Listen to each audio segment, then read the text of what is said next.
Yo, what's happening, everybody? What's going on, ladies and gentlemen, boys and girls? Welcome to Trailblazers Radio. Matter of fact, more specifically, you guys are tuned into the Author's Alley. I am your host, Mr. Frederick Beatty. Thank you guys so very much for tuning in to us. You could have been anywhere else, but you guys are right here with us, and I most definitely appreciate that. And thank you. So I appreciate you guys for following us on all of our social media platforms: Facebook, Instagram, LinkedIn. Um, Twitter, wherever we are on social media. Thank you guys for listening to us on our very own on Anchor, which distributes to Apple Podcasts, Google Podcasts, Spotify, anywhere you get audio podcasts. Thank you so much for tuning in on that. Thank you for tuning in to watching on our YouTube channel. We thank you so very much for doing that. We just thank you all the way around, man. Because without you guys, without our viewers and listeners, we wouldn't be here. And we thank you guys so very much for that. But this one, so a couple things I want to say before we even go anywhere. So this particular episode is sponsored by a good friend of mine, Mr. Russell Tyson, and his life-changing stage play, A Changed Mind, which will be, and I'll give you guys a little bit more information about that as the podcast goes along. But for right now, man, the gentleman that I got in the room with me, man, look, this dude don't need an introduction. So, but I'm gonna do my very best to give him an introduction, man. So first and foremost, I met this gentleman a couple, I won't even say a couple years ago. I'll say a few years ago. We were both um, authors on the same publishing house. Um, me, him, and RJ. We developed a very strong bond and brotherhood, which is still the test of time to this day, man. This dude is a prolific writer, man, and he has written so many books, man. And I consider this guy a brother. I consider him a friend. I consider him a brother of the pen because not only does what he writes is prolific, but it also forces you to think. And I'm very proud and I'm very honored to have him as a brother, man. So without any further ado, man, I'm the author of so many books, man. Blue Lives Murder, his brand new debut, The Streets Need a Body, Bitch, I Own You. Gosh, so many books he's got out, man. But those are ones that came right off the top of my head. But yo, my brother, man, Mr. TV Scott is in the Hey, building. man. Oh, Back at it again. It's like, what, our third time doing this on the interviews? Like the back third at it one time? more again. Yeah, you know. But like for people that don't know, I used to write under the name Mr. Chronic 3000 when I came into business about 2012. And then Yeah, I switched over to Mr. Chronic Black. And then after a while, I was like, you know what? Why don't I just use my actual name? So I just took the first initial, my first name and middle name, and just figured that made me sound a little bit more professional. hey, I did the same thing, bro. So don't feel bad. Don't feel bad. I don't feel bad, man. Don't feel bad. So, man, we back at this. We back at this again, man. I mean, it seems like every time me and you come on here, it's always. First of all, it's a great conversation, but then on top Yeah. of that, it's always we always kind of throw a monkey wrench into the plan, and I know we talked about it just before we got on the air, Oh, and hold up, real quick. You might hear some water in the background. That's somebody doing the dishes we just got finished eating. So if you hear that in the background, there's somebody doing the dishes. So don't pay it no mind. I feel you, man. I feel you. And Miss Yvette Wilson said, "Hello, hi, Miss Wilson. Thank you so much for tuning in to Yeah, us. because she was like, "Where y'all at?" I'm waiting. I'm like, "All right." We hear Miss Yvette. We here. My sister, Miss Colleen Williams is in the building. Hey, Colleen, thank you Hey, for tuning in. Most definitely appreciate you for doing that. So, before we even jump into this little interview, I know we chatted about this a little bit, and I know we not gonna really jump on it like that, but I do want to talk about it in a later episode, and we'll talk about that sometime soon. But I mean, Roe versus Wade, man, craziness, old white man fucking up again. yep, craziness. It's, I mean, like it's like what 50 years. 50 years has been that way. I mean, if it's not broke, don't fix it. I mean, you're really taking away somebody's right of choice. Like I Yep. was saying earlier, I don't really want to get too heavy into it. I don't know how in this day and age, in this era where everyone's easily offended and stuff. I just think, for the most part, like I said, what if it's in a sexual assault, baby? You know what I mean? And Yeah. she does it. It was one thing before when she had a choice if she wanted to keep it, then that was her choice. But now you're like basically saying if she doesn't want to keep it, then she ain't got no choice. She still got to do it anyway. Yep. And the one thing that I think that is going to be very pervasive for is rape victims, Yeah, because now it's like you don't got a choice but to keep it, and it's like, and I know me and you think along the same lines when it comes to this. Most women would not want to keep a rapist child. yeah. I mean, there are some that will, but Yeah. but for some they might not. But Right. that should be their choice. Yeah. And you just took away something that was the most important thing to a woman as far as childbearing or reproductive rights. Do I want to keep a baby? Do I want to keep a child? Hmm. Like I said, and we're not gonna get into the nuts and bolts of that because we could probably be here for the majority of the evening talking about that, Yeah, amongst other things. But the main focus of why we here right now to talk about these books you got out, man. First of all, congratulations on um your book debuting. First of all, in the top 50 to yeah. initially, and now slowly but surely climbing up that ladder. So first of all, congratulations on that, man. I That's appreciate that. that is no mean feat. That is no mean feat at all. Yeah, man. I was like the first time it happened. I believe it was RJ. He put up a post, and I'm like, huh? I'm where? And then like my wife, she put it. Then she showed me something. I'm like, huh? So I'm like literally looking and looking like, yo, where are y'all seeing this at? She's like, no, you got to go in the bed. You got to go in the part that says new releases. So I'm looking at new releases. I'm like, oh shit, my shit really is there. I mean, that felt good because the last time I had a book on the bestsellers list was the Pastor's Community D. So I'm like still just grasping the whole concept that like, damn, you're really a best-selling author now. I mean, you're really a best-selling author. Yeah, I Wow. mean, no, that's no mean feat by any stretch of the imagination. That's no mean feat.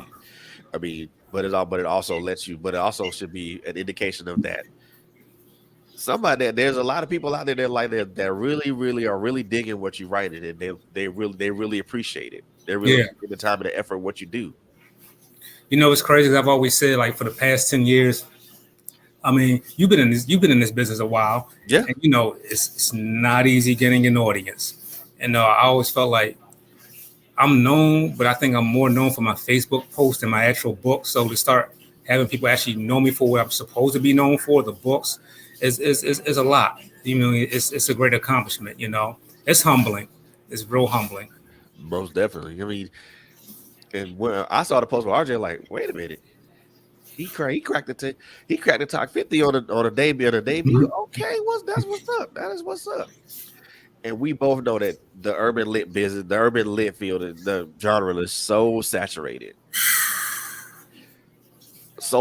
with all kind of things, and I'm like, jeez. Yeah, But just to come in that top 50, bro, that's a feat. And again, congratulations on that, man. And then, like I said, you're slowly but surely climbing up that ladder.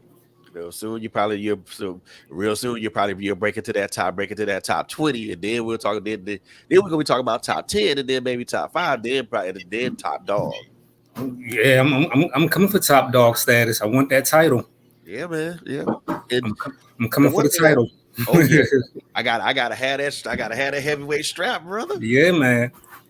Man, the one thing that I asked RJ when I talked to him, and I'll ask you the same question, man. Um, his answer was surprising, but not necessarily so. Yeah. When you look at urban lit, especially now, more specifically, what you write with your street lit, how do you what do you think how do you feel on the state of that right now? Do you think it's improving, or do you think it's or is there any regression with that? I'm sitting here debating: do I give the executive answer or do I give my real answer? I think I'll go with my real answer. Um, I, I don't think I really. Well, what the streets need to buy that was you could say that is street lit. I just try to put more of a realistic spin on the street lit part of it. Because Right. don't get me wrong, there are some street lit books out there that are great. They're realistically great and they draw you in. And then some shit I was like, all right, y'all are really just copying what the last person did. Y'all are just doing what's popular. None of this shit makes sense. It's like, okay, y'all just doing whatever just to get a cheap sale. You know, No. I think there needs to be a balance. You know, and my thing is, if you can't pull street lit off, somebody needs to tell you. It's like having a friend that can't sing. Somebody needs to tell you can't sing. Somebody's got to tell you, like, nah. Someone needs to do you like they should have did Omarion and Ray J and all them last night. Say, no, it's not it. It's not it. You know what? I stopped watching that the first. I stopped watching that the first 30 minutes, dog. I No. couldn't watch. I couldn't get away. It was like watching a car wreck. You just couldn't stop. Yeah, that was the worst. That was the worst one ever. Like, who thought of this? Who thought of this shit? Hey, shit, man, they gave me hope. Like, man, you know what? I could actually be a singer. They gave me hope. Yeah, you I mean, know? your answer is and RJ's are pretty much they're different, but to me they're the same. He said he thought in his eyes he thought it was improving, but I mean it is, but it's not. But again, remember, we both all three of us know that this is Yeah, extremely saturated. And heavily. You know, I think the problem why it's so oversaturated because I don't think a lot of people take the industry serious. I think a lot of people come in, they see that it's a good hookup. Well, I yeah, can make some money off of doing books. I can write this street shit. I can do this shit and make some money. But people understand when you come in this game, like that money, if you're lucky enough, it may take off right away for you. But for most people, it's not going to take off right away. It's going to be some years. It's going to take some time before it hits off. I think I've quit like 8 million times within 10 years. I yeah. think I've literally said, man, I don't know. Can we cuss on? Can we cuss on here or? Yeah, come on, man. You know, Okay. we done started. I feel like I'd be like, man, fuck this shit. You see all the posts I put up, man. Fuck this shit. I don't want to do this shit Yeah, no more. You're gonna go through them days, yeah. I you mean, know. and that's the one thing I think that we someone an up and coming author that's coming into the game. Look, first of all, understand that it's overly saturated. Yeah, Number two, understand that what you write, it has to be different and unique than anything else that's already out there. exactly. You got to stand out. Yeah, because if you don't stand out, everybody gonna roll with status quo, and they still gonna go with what's popular and what's good, but Like they're look not at they're not look gonna at roll with what's out there because they're you, RJ, so many Miss Yvette, so many other authors out here that are hidden gems, and nobody sees those diamonds in the rough. you know. I think a lot of toxic books is really taking off too. Yeah, You know, that's like when I did "Bitch I Own You," even though that was a serious topic. I'm like, I need something that gets people's attention. But I bet you if I say "Bitch I Own You," I bet you that'll get a whole lot of people's attention, and it did. You know, like look at Quan Mills. I'm not knocking him on what he's doing. You know, do it worse for you. But he got the word. recipe. He put out some crazy ass titles, and it gets people talking. You got it, and that's what we mean. You got to stand out. You got to get people talking. Yeah. And that dude type he have some titles. I'll be like, that'd be some head scratchers. Like, Yeah, like hold on, you wait a know, minute. she got roaches in her crib and pregnant by my granddad. Well, I don't know, man, but Them titles be making you. I'm like, somebody actually thought that this was a good. Okay, and people are going to look at that, and they once they figure out that damn, this is really a book, then they're going to go read. of course. And I always tell people, don't if you don't knock the don't if the cover doesn't look good, don't knock it because there's still gonna be this. It's gonna be some substance inside. Yeah, like if you look at white books, a lot of their covers aren't that fucking dope. Nah. Oh hell no. Basic. You know, but they be having, but you see, people think, oh, you can have the dopest book cover in the world and be the sorriest book ever, and you can have a book that's got a so-so cover, but the book is dope. But until we get off this judging books by the cover, it's going to stay the way it is. Bruh. That's what I would. Let me tell you, none of Tom Clancy's covers were great, No, but once you get beyond that and you read it, you ever read Danielle Steele's books? yeah, None of read her her covers too. were like anything, but she's made millions. Yeah, I mean you. And I tell folks, okay, you can have the dope. I mean, you can have the dopest cover ever, but if you got shit content inside of it, then Yeah, yeah, not gonna work, dog. Not gonna work. But not at all.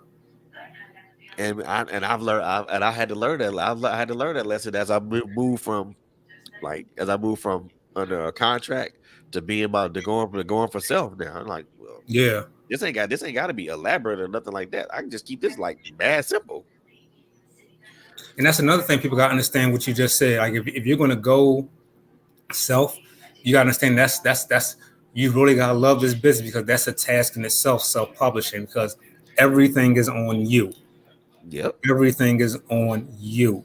Yeah, you could get with a label, but like we're probably jumping ahead real quick. It's like with Seven Crowns, like uh, being CEO of Seven Crowns, it's still stuff as a CEO, and I'm still learning as a first time CEO. Yeah. And I won't take anybody on right now because it's like, why would you sign to a publishing company and the CEO is still trying to get their name discovered? You know what I mean? If they can't get their audience, not saying me, but I'm just saying this is what new authors should look for when they're coming into business. If the publishing company you're getting to cannot even get an audience for themselves, what the fuck they gonna do for you? They're gonna put your book out there for 99 cents when Amazon's gonna eat it up like 65% of it, and then they're gonna take another half and you stuck with peanuts. I ain't doing that because, and like you said, it's as a self-published author, everything is now is strictly on you. You're absorbing all that cost. Mm-hmm. Publishing, um, if you got to pay for you, most definitely got to pay for an editor if you're not good at it yourself. Yeah, and even if you are good, you still need another pair of eyes. Yep, A you know, formatter. cover design. Exactly. You know, if you probably gonna have to have some form of marketing in place. Most definitely. And that's not going to be cheap. Nope. Then you got to have a plan, have a strategy and a plan for once this book releases, all the way up to the book's entire life cycle. Mm-hmm. You And know. then you got to figure out how long after the book comes out, how long am I going to continue to promote it? You know, what I mean, I say promote it all the way till you get ready to do the next book. Yep. But for some people that I know, their cycle of from one book to the next is like mad short. Oh my Like god. like wait a minute, you a 6 month cycle from one book to the next? You ain't even got a proper buzz for the first book you threw out yet. You know what it is? It's like I know it's a lot of things with music, movies, and books. It's that whole opening weekend thing. Everyone's concerned with opening numbers.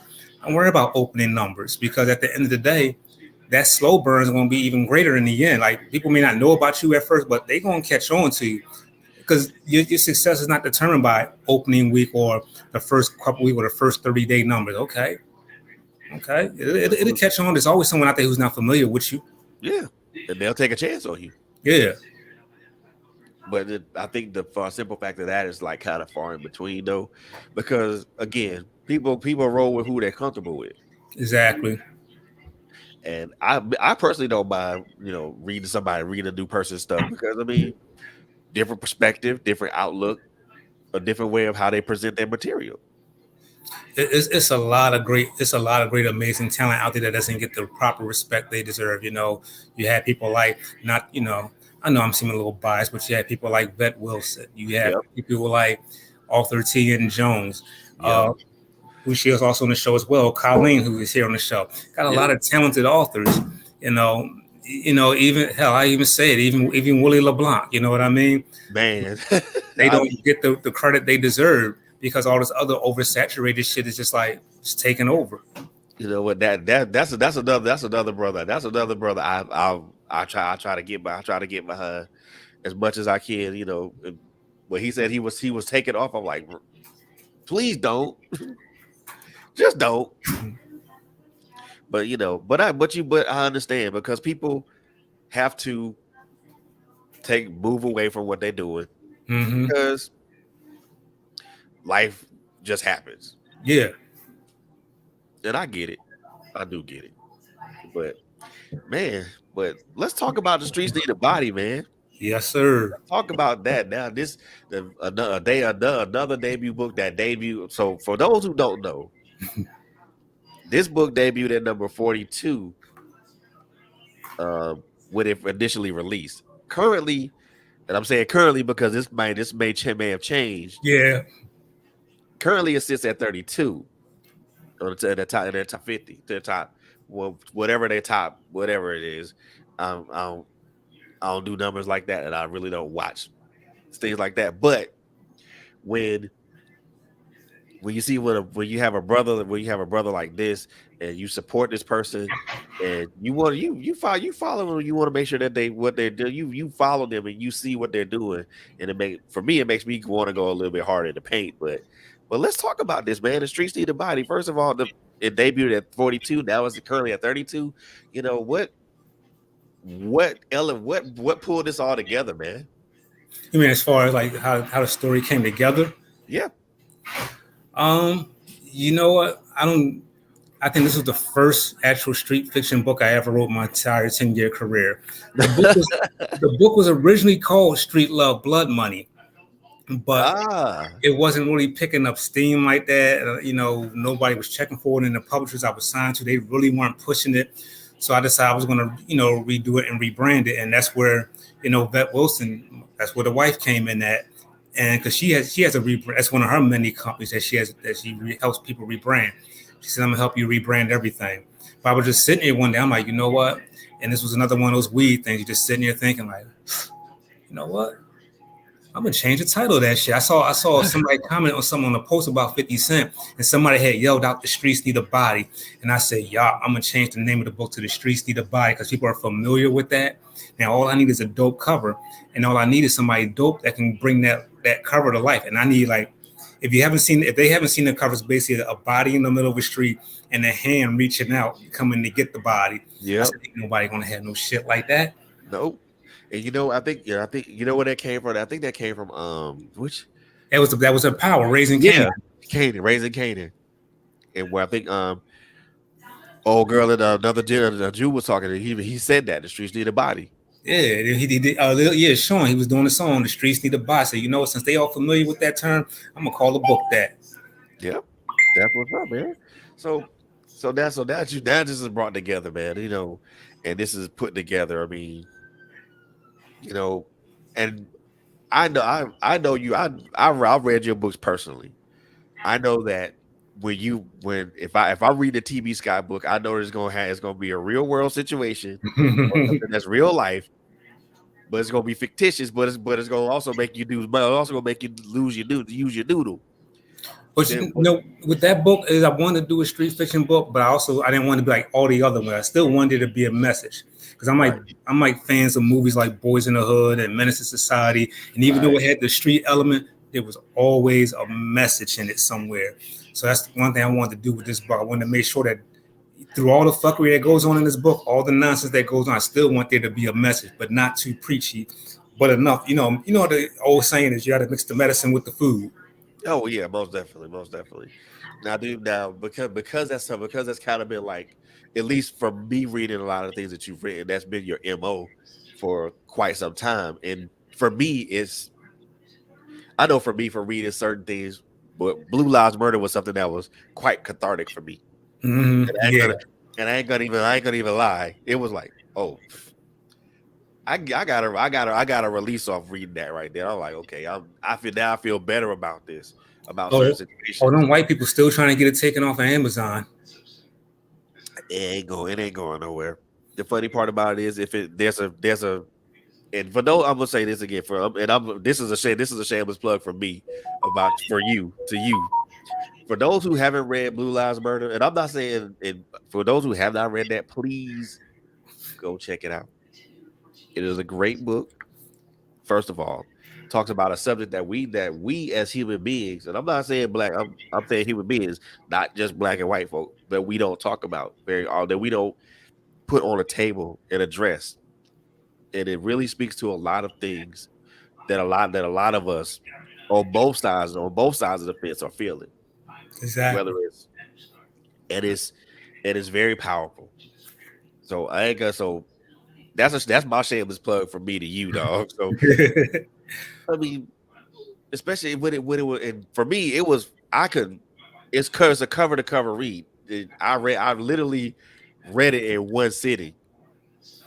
because I wanted to know what was gonna happen next. I'm like, you know what? Let me and I'm the type of person that's not easily swayed like that because I usually don't read books from cover to cover. I usually just maybe Yeah. read a little bit, come back to it, read a little bit, come back to it. But to read this from cover to cover, yeah, You know, it's that's crazy because it's a that's couple of that shit there. characters. It's a couple characters from that book that's in street need that the streets need a body. What? Yeah, Okay, yeah. So when you most get a definitely chance, gonna get it now. Wayne and Jay Murder make an appearance. Them two crazy, them two crazy fuckers. Oh boy. Yeah, they make an appearance in this book, and Ooh. they play a big part in this story. Oh boy. This is gonna be hot. This gonna be hot off the press. Now I see why I debut so hot like that, man. You know, but again, knowing that that's your M, that's been your MO for a while, you know, do you feel confident in going that still continuing in that path? You The know way what? your writing style.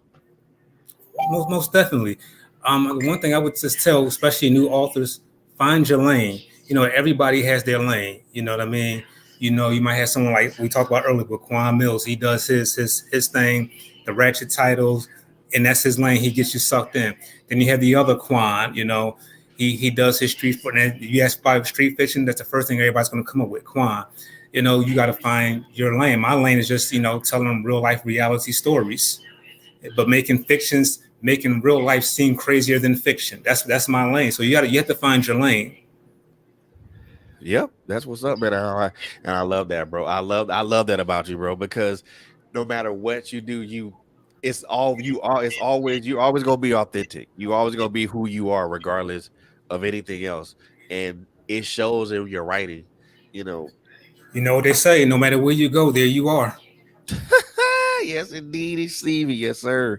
And Miss Khalid dropped a little gem in here. She said, "I love how you are always giving your wife props. She is my biggest inspiration. I've always admired you. You are dope. But how? But how? But let's see. Not But give up after 3 books. how do I give? How do I not give up after 3 books and no one knows who I am? Like you said, the cover is one thing, but the message is another. So how do I keep pushing forward? And what is your inspiration for doing so? You just got to keep like 3 books. Just keep going. It's gonna be frustrating. I'm not even gonna bullshit you. It's gonna be frustrating. You're gonna have days that you really are gonna want to quit, but you got to find something to really engage readers into your books. Sometimes you might have to engage them. We're in this era of social media, so you might have to engage them a little more on social media. I don't know. Like for me, for 10 years, I've always put up like either funny posts, either I've been cussing somebody out, or enlightening you on something. But people are knowing my name, But so you have to do something. I'm not saying she should go that route, but I'm saying you have to do something that gets people knowing your name also outside of your books. Like, what else is she known for?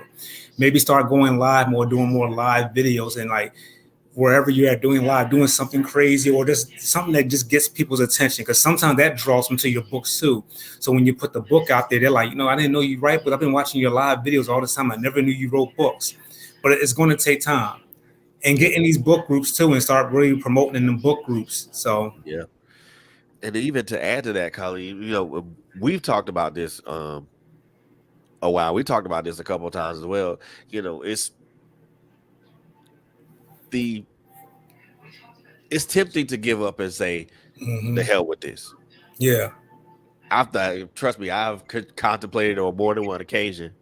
You know, when my now for me, it's you have more books out than I do. I have what three that I've written, and then another four that I've contributed to as a co-author. But I literally count what I've written, yeah, not what I've contributed to. So it's easy because it's easy to try to give up, because especially when you feel that you're not finding your lane or finding your audience, or you feel like no one's really feeling your content or what you're writing on. And those are the times with me that I think, you know what, I'm still gonna write. I'm still gonna write this book. I'm still gonna write this yeah. book of poetry. I'm still gonna write this novel. I'm still gonna write this art. I'm still gonna write this because someone out there is going to be like, gonna pick that book up and they're gonna be like, damn, She wrote something that was but that was bomb as hell, and I can relate to that. It takes one person You know what to get else? that wave going. You know what else too helps too? And then this is all I'm just waiting for before because I'm about to go back to doing this too.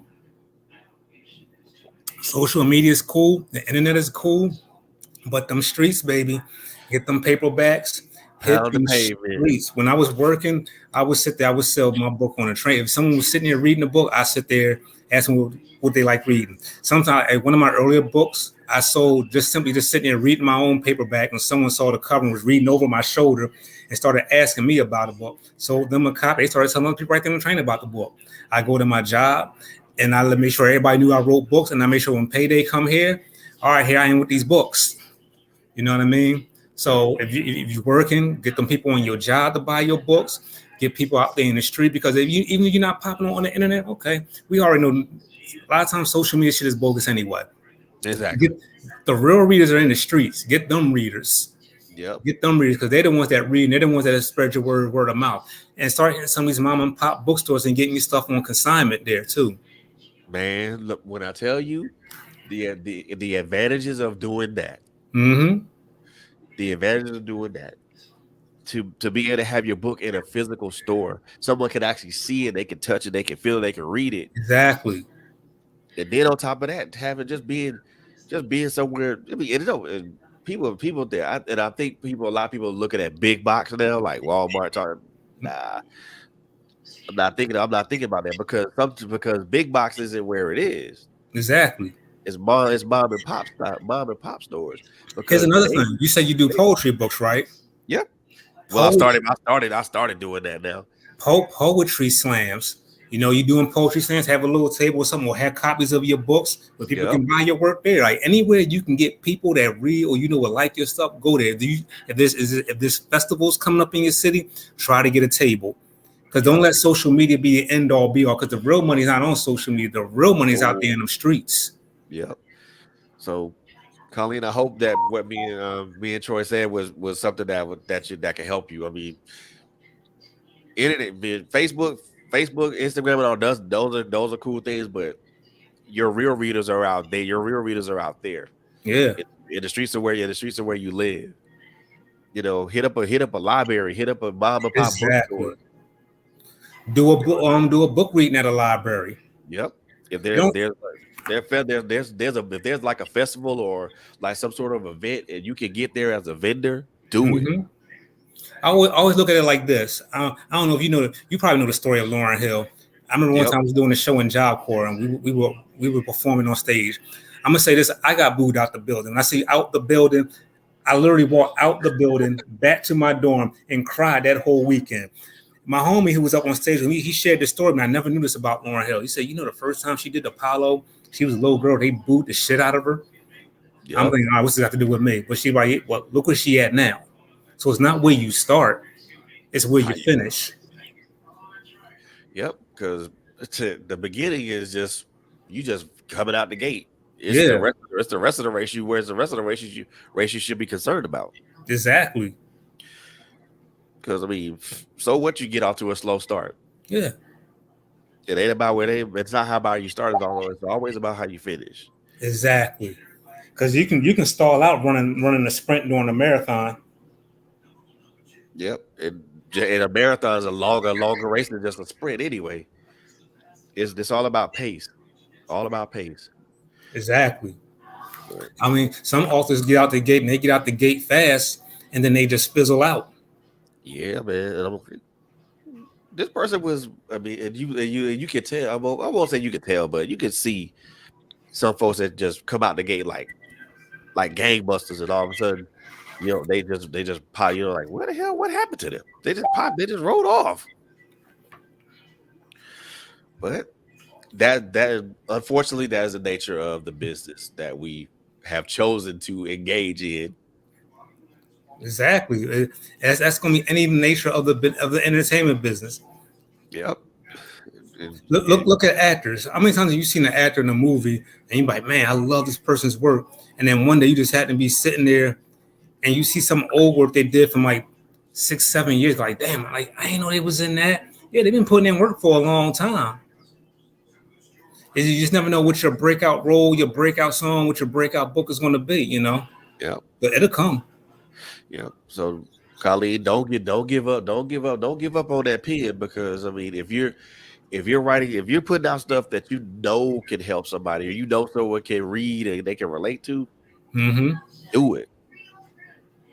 You know, hell, that's the simple fact that with me is, it don't you got to be an audience. Most of the time I just write for me anyway. Yeah, So I mean, if I'm writing for me and somebody reads it, someone can relate to it. I'm good. I'm exactly. good on that. I mean, some people find that difficult though, because they want the accolades and the adoration. Oh, trust me, I know. I wanted all that too because it's easy to get caught up in like, damn. You be sitting there. You ever just sometimes look at certain authors, you be like, how the fuck is they honoring this person? They ain't nowhere as good as me. I'm 20 times better than Better them. than that. Yeah, But you don't want to come off sounding like a hater. But you know, deep down, you just like, how? You know? exactly. I'm like, I can do what he do better. I mean, shoot, my power level 9,000. What you mean? What you mean? I'm just as powerful as someone else is, You but know? But but people like you won't said like what they earlier, like. it goes back to folks standing, just recognizing where your lane is and just riding in it. Exactly. What works for others may not work for you, you know? Yep. Because I remember when I was first going through it, the first thing, this is the one thing, that was one of my biggest pet peeves. People will always be like, well, did you try this? Did you try that? Like, man, I done did all that shit. Then you run down how you did all that stuff they recommend, and no one has nothing to say. Of course. So that's when you got to Because find out, all right, what do I got to do? Like the first book that really got me noticed was when I was writing under the name Mr. Chronic Black, Seeds of the Devil. And I was in this book group called Real Nigga Radio back then. That's how I yeah, knew our publisher at Diamond Cut. But I yeah, digress. So and the whole purpose of that group was to support each other. And yep. so when the Season of the Devil came out, I'm like, damn, where's all the support? Ain't nobody supporting. I literally cussed everybody out in the group. I made a post cussing everybody out, and the next thing you know, them sales started going up. I'm like, that's all I had to do was just cuss people out. Sometimes the weirdest thing gets people. Because they won't be interested until you got something to say, or until you Yeah, just say something weird. Like, where the hell where this shit come from? He over here mild man like Clark Kent. All of a sudden, this dude done turned to Wolverine all of a sudden. but yeah, I don't recommend anybody go out and cuss everybody out. But my point was like, you never know what's going to get people. Yeah. And it's like, so the one thing I want to ask, so because I know you I won't say you bounced around, because to say you bounced around kind of doesn't sound correct or proper. No, go ahead. Let's keep it real. I did. So you bounced around from one publisher to the next. Mm-hmm. So we were both were publishing brothers under DKP, and then you was up on another publishing company, and so I won't say you bounced around. It was kind of like we went from one thing to the next. But what was it? What was the straw that made you decide to say, "Hey, look, I'm just gonna do this on my own"? Like when I first came in this business in 2012, I came in with a collection of friends. You know what I mean? Right, We were our own little writing group. You know right. what I mean? And we were all just self-publishing ourselves. I didn't know nothing about uploading books, so we had someone in the group that knew how to do all that. So I was self-publishing. And I think the first person I signed to, he was a company called Bad Apple. But the thing they all had in common was I just really didn't like how they was promoting me as an author. Right. And when you look at how other people are not promoting the way you feel like you should be treated, you're like, you know what? I'm just better off doing this shit by myself, man. It'll take longer, but you know what? It's better than sitting here wasting my time here on these labels that ain't going to do me no justice. I can just do this myself. Yep. So, I mean, and I think so. A lot of us get to that point where, geez, I could incur the headache, all the headaches that I didn't want by myself. But I mean, it'll be worth all the headaches in the end. Yeah, but this business is going to be a hate the minute you get in it. Oh, for sure, for sure. Gosh. So now you're out on your own. Mm-hmm. Now we progress. We progress to you put a couple books out on your own. You know And I know just from personally talking to you with bitch I own you, there were challenges, Yeah. and you overcame those challenges. Then so now bitch I own you was out, and to me I think that should have been to some critical acclaim as well, because again, a subject that we don't talk about as black folks, but we tend to tap dance around it, but don't necessarily address it. Hold up, real quick, cause someone just set me up. Okay, make a.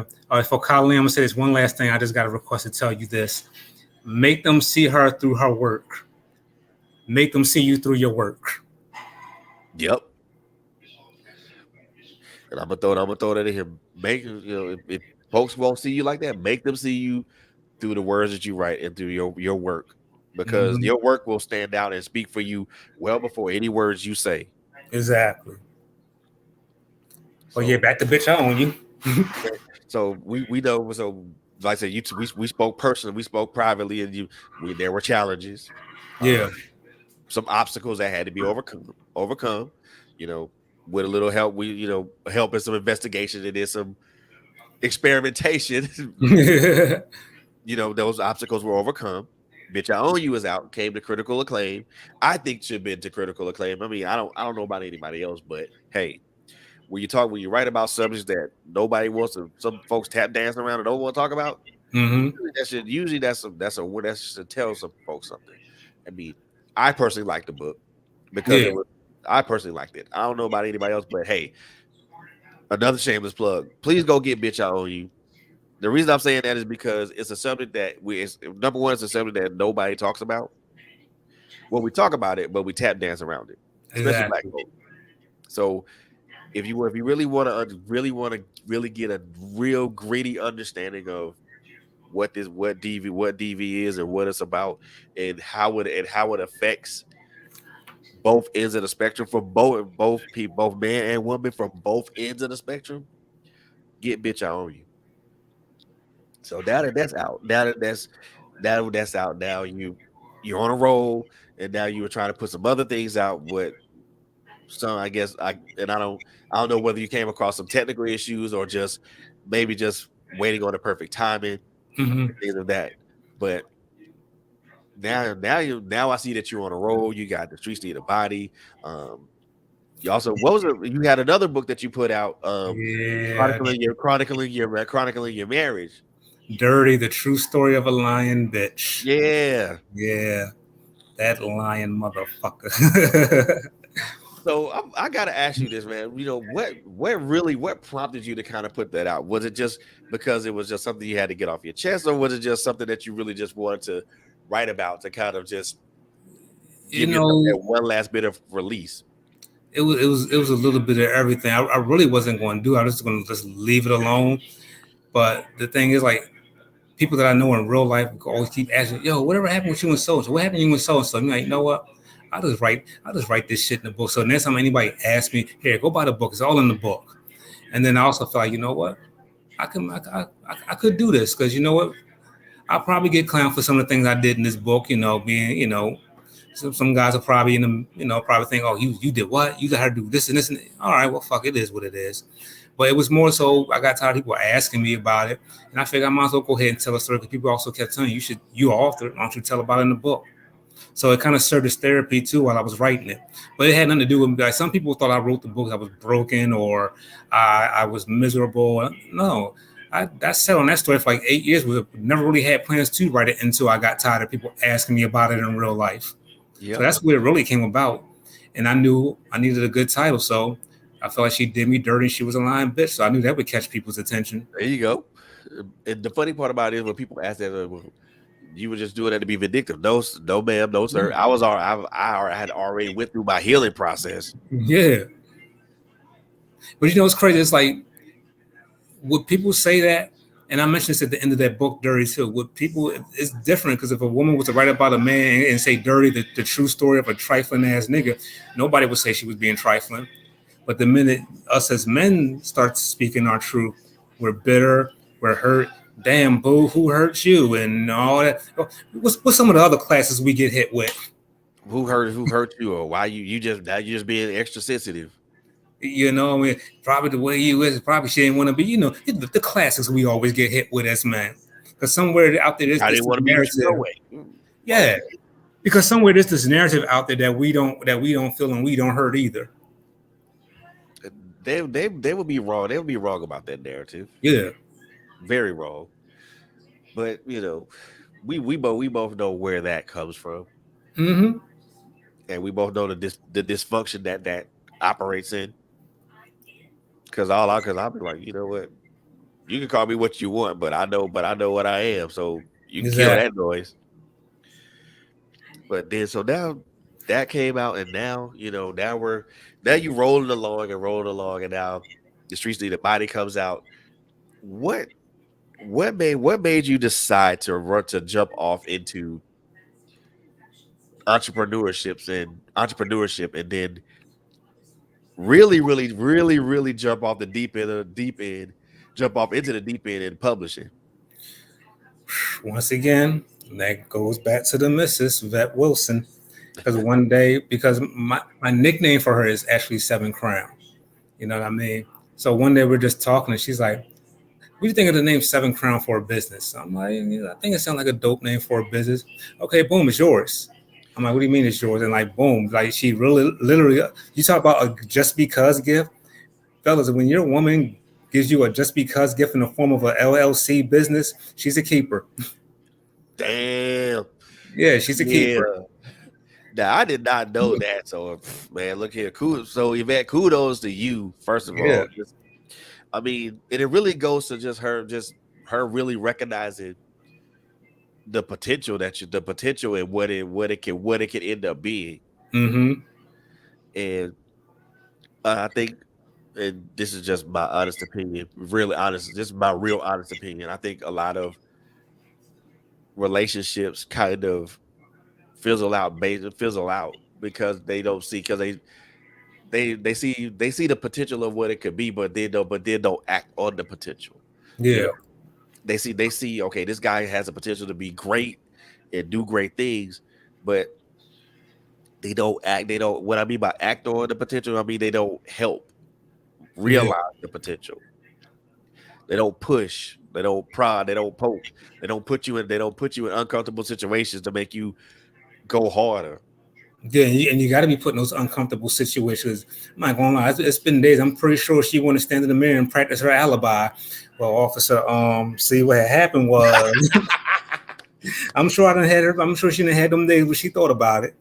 But like you said, that's that pushing. You need somebody that's going to push you because Yeah. especially that's why I don't understand. Like a lot of guys, and you've heard these stories about women that will sit there and they'll big a guy and they'll build him up, then he gets on and then he just leaves them.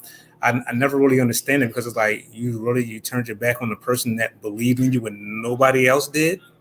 That's stupid. Yep. That's stupid. That's the person you stay with.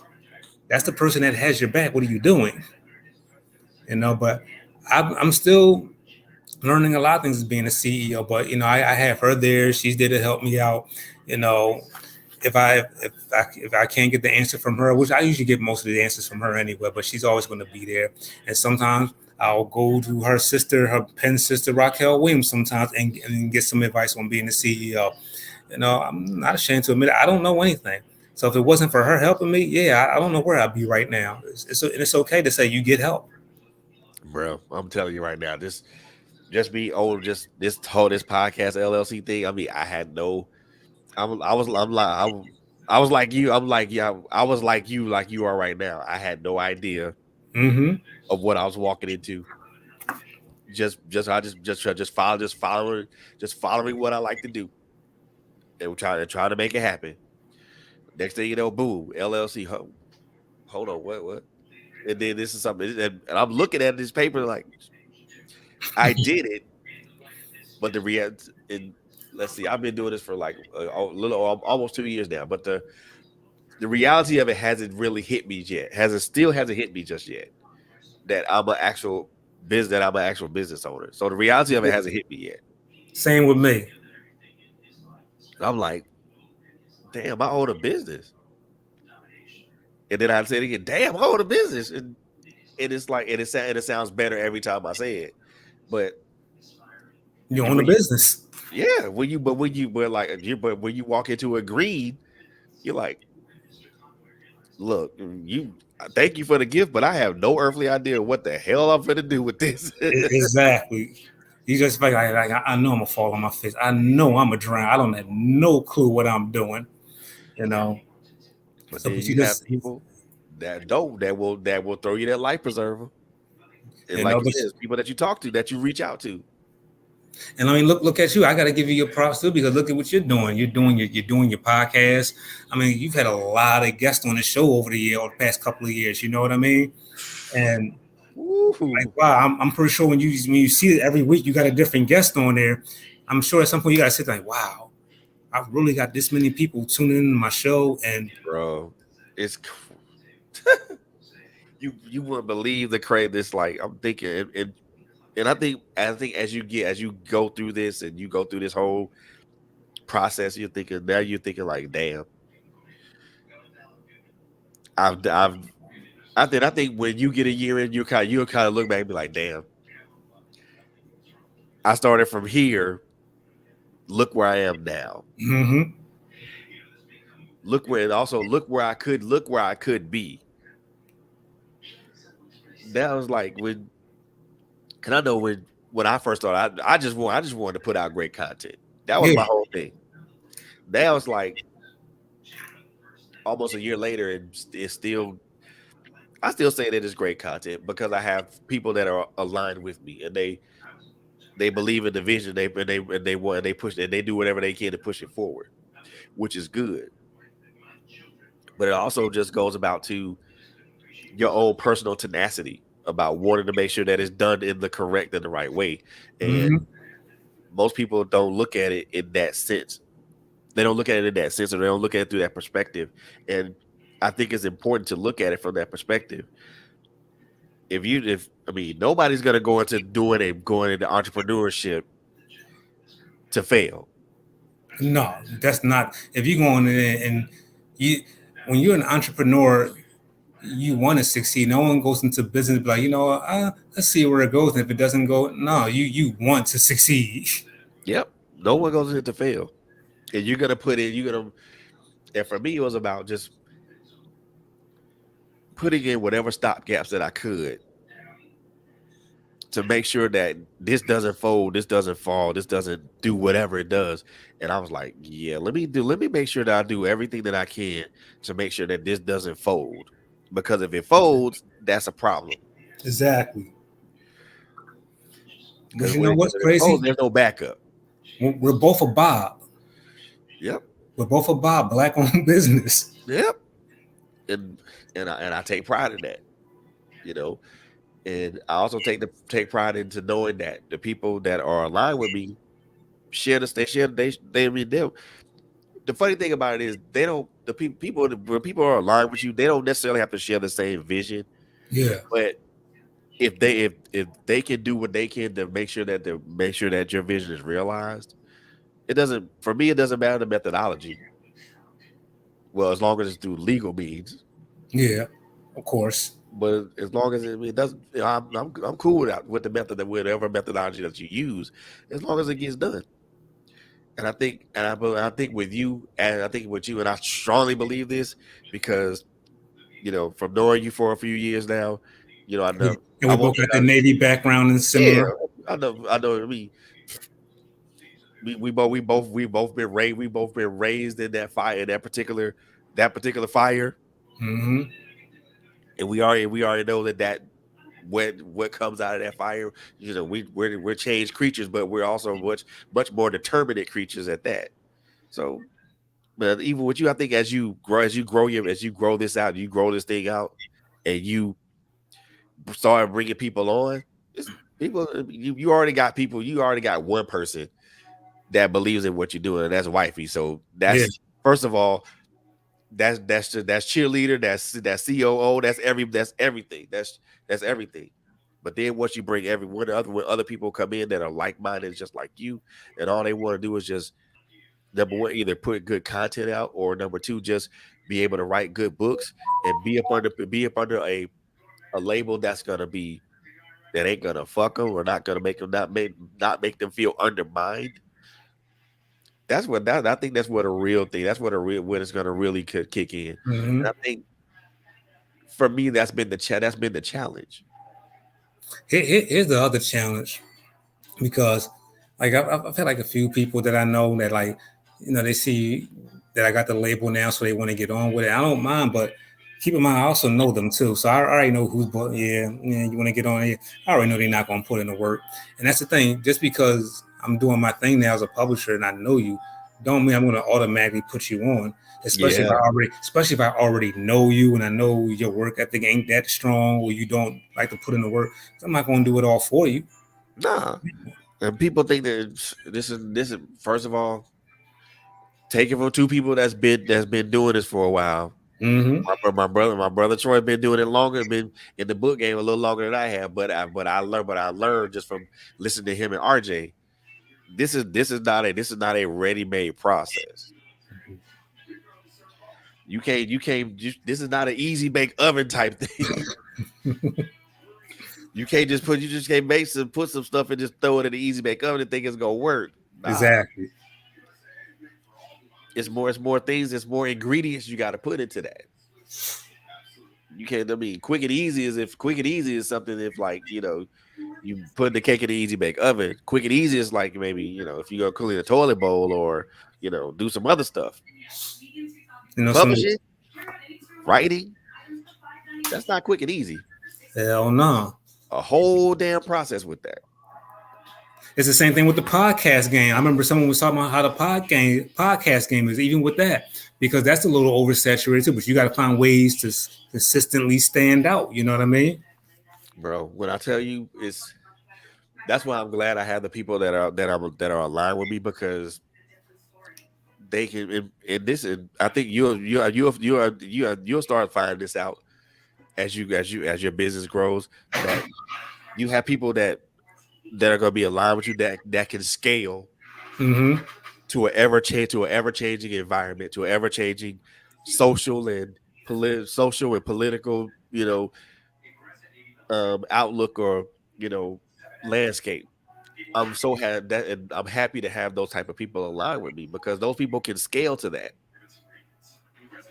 And when you have people that can scale up or down, left or right, and in all the other directions that's in between those, it makes for a much better and much cohesive and much more fluid operation.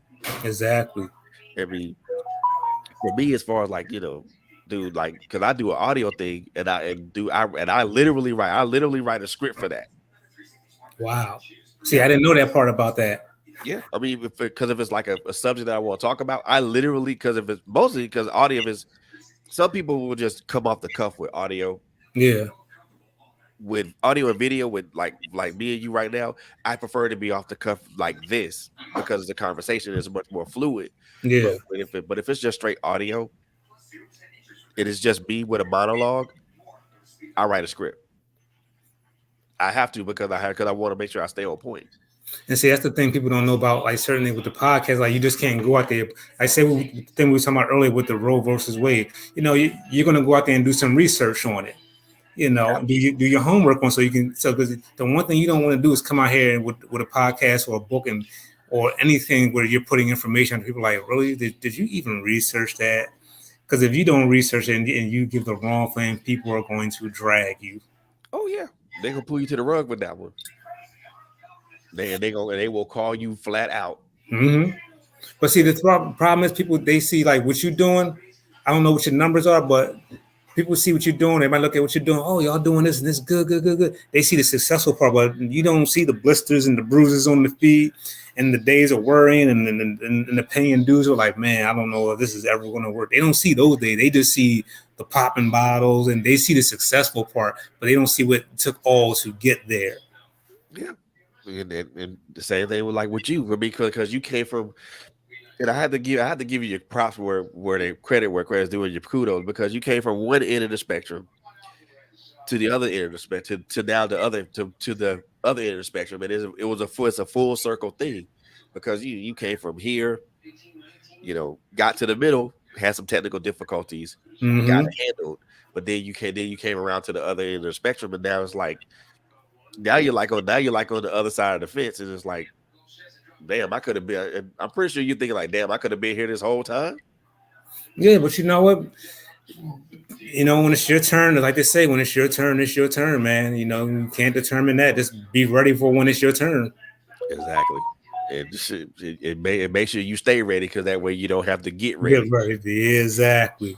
I mean, I'm the one thing that again, and I don't know if I said this to you the last time we talked, but the one thing that I admire about you is that the simple fact that you stay who you are, re- irre- regardless of anything. You stay Exactly. true to you, regardless of anything, and that's the one thing that I admire about you as a writer, but I also as a appreciate person. that. And in this overly saturated thing, that is a difficult thing to pull off. That's like having like 10 million authors, and you gotta somehow find a way to stand out amongst 10 million of them. It's Yeah, not easy. nope, not at all. But regardless of me, regardless of what it looks like, you say, well, fuck it. I'm gonna stay. I'm gonna be me, who regardless of anything. And I love that. I love that about you because you don't change. You pretty much stay who you are. Like, look, and you tell people this is what it is. Like it, leave it, or fuck it. Exactly. A lot of people don't. A lot of people don't. A lot of people respect that. A lot of people respect that. But to the opposite end of the spectrum, a lot of people don't respect that. They look at it as like, well, you just being angry. Nah. And Mm-mm. I tell folks, nah, you don't know this brother like I know him. You don't know this dude like I know him. You don't you ain't been in the fire with him like I have. So you don't know him like I know him. If he's saying that, there's a reason behind him saying that. No, people don't understand. Like when you this is anything. Like you ask someone that may be doing comedy for you before they finally got their big brace or doing whatever it is they're doing. A lot of sacrificing. Yeah, it's been a lot of times I get mad because it's been days. I'll just keep it real. There's been days that I sat there stomach on A, like with no money coming in, no nothing, stomach growling. You're trying to find a way to make something pop off. So when people think you just spazzing out, no, I'm spazzing out for a reason because when Yeah. I know the talent's there. I know y'all see me, but can y'all know me for something other than these Facebook posts? If Facebook posts is Yeah. paying money, then I wouldn't care. But it Yep. ain't. But I'm doing these books, and y'all on my paper. Can y'all support these books? You know, and it gets frustrating. One time I said to myself, I said, you know what? I said I wouldn't have him if I just like wrote a real corny ass. I said, watch, I'll write a corny ass book one day. Watch that be the book that take off, and then everyone will never fuck with my shit again because it was that damn corny. Now I can't do that. That'd be fucking up my damn name. I'm just gonna keep doing what I do. Eventually, it'll catch on. Yeah. Yeah. Because and I was the word the name TB Scott carries a level of respect and also a level of excellence behind it. To do something like that would be like, geez, what kind of would just I think it would just disrespect a lot of I won't say disrespect, but it would kind of just be contradictory to what you stand for and what you write about. You have, Because you people look at me like that's what he wrote about. That's way to the left of who he is. it's like you ever watch the show The Wire? I've seen some of those episodes. Well, this is one episode where the guy Marlo and a couple of his boys they're in jail, and the guy Omar was putting Marlo's name out there in the street, and Omar got real mad. He was like, Omar saying my name is out here in the streets. He got real mad because he didn't like the way Omar was slandering his name. And he was like, my name is my name. And that's the same thing with this business or any business. Your name is your name. Your name is your reputation. When you log on to do your show, everything that happens on this show is under your name. Yep. So if something goes wrong, that's your name and your brand. If you decide to do a collab with another author, you got to make sure that author's on the same level as you because guess what? You're attaching your name to their product. And that's another thing with some of these publishing companies like, no, I'm not going to get down with some of these companies anymore or do some of these things because some of these people, no, I'm attaching my name to this. You know what I mean? I can't have my name attached with bullshit. Exactly. I feel you on that, bro. I really do feel you on that. But yeah, I feel you. I do feel you on that, bro. I really do because that's badass important. It is. Yeah. That's your brand. Like this show, this is your brand. You know what I mean? You want to make Yep. sure nothing messes that brand up. At all, at all. But I do want to take a quick break, but when we come back, I do want to kind of give you a chance to say, be a little bit more elaborate of what Seven Crowns Publishing is and what you guys are looking to do. So Okay. we're gonna take a quick break, but we will be right back. But enjoy this commercial from my sister, Miss Bobby Melvin, the Uppity Negro Apparel. So check it out. What's it called? The uppity Negro apparel? Yep, What's that? Uh, I'm That's a finna clothing line? I'm finna play it for you if it'll play for me. Okay. I guess it won't play for me. Oh, there it is. It's up here. Is it? Yeah, is that it right there? Oh well, okay. Well, I guess it ain't gonna play.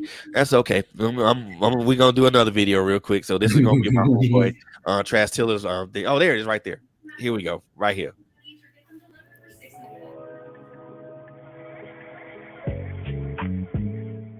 We're living in a different time.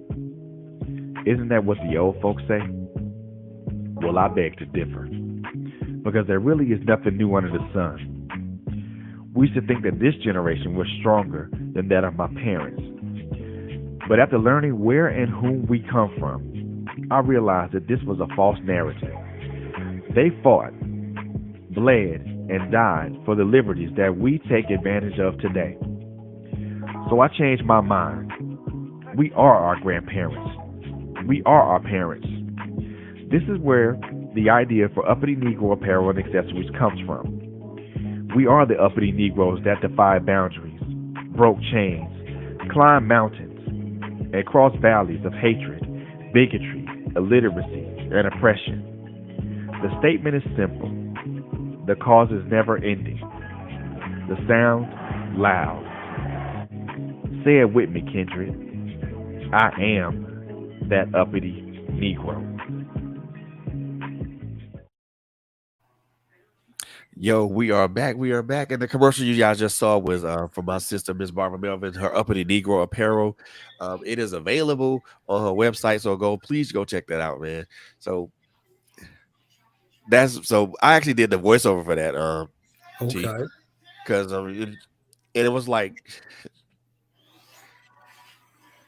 for me it was like to express the emotion and put something behind something or someone's label or someone's brand. That felt good. That felt really good because Exactly. and just to know who she is and know what she stands for and why she's doing what she's doing, it felt real good to do that. So That's big kudos to you. That's kudos to you and kudos to the uppity Negro.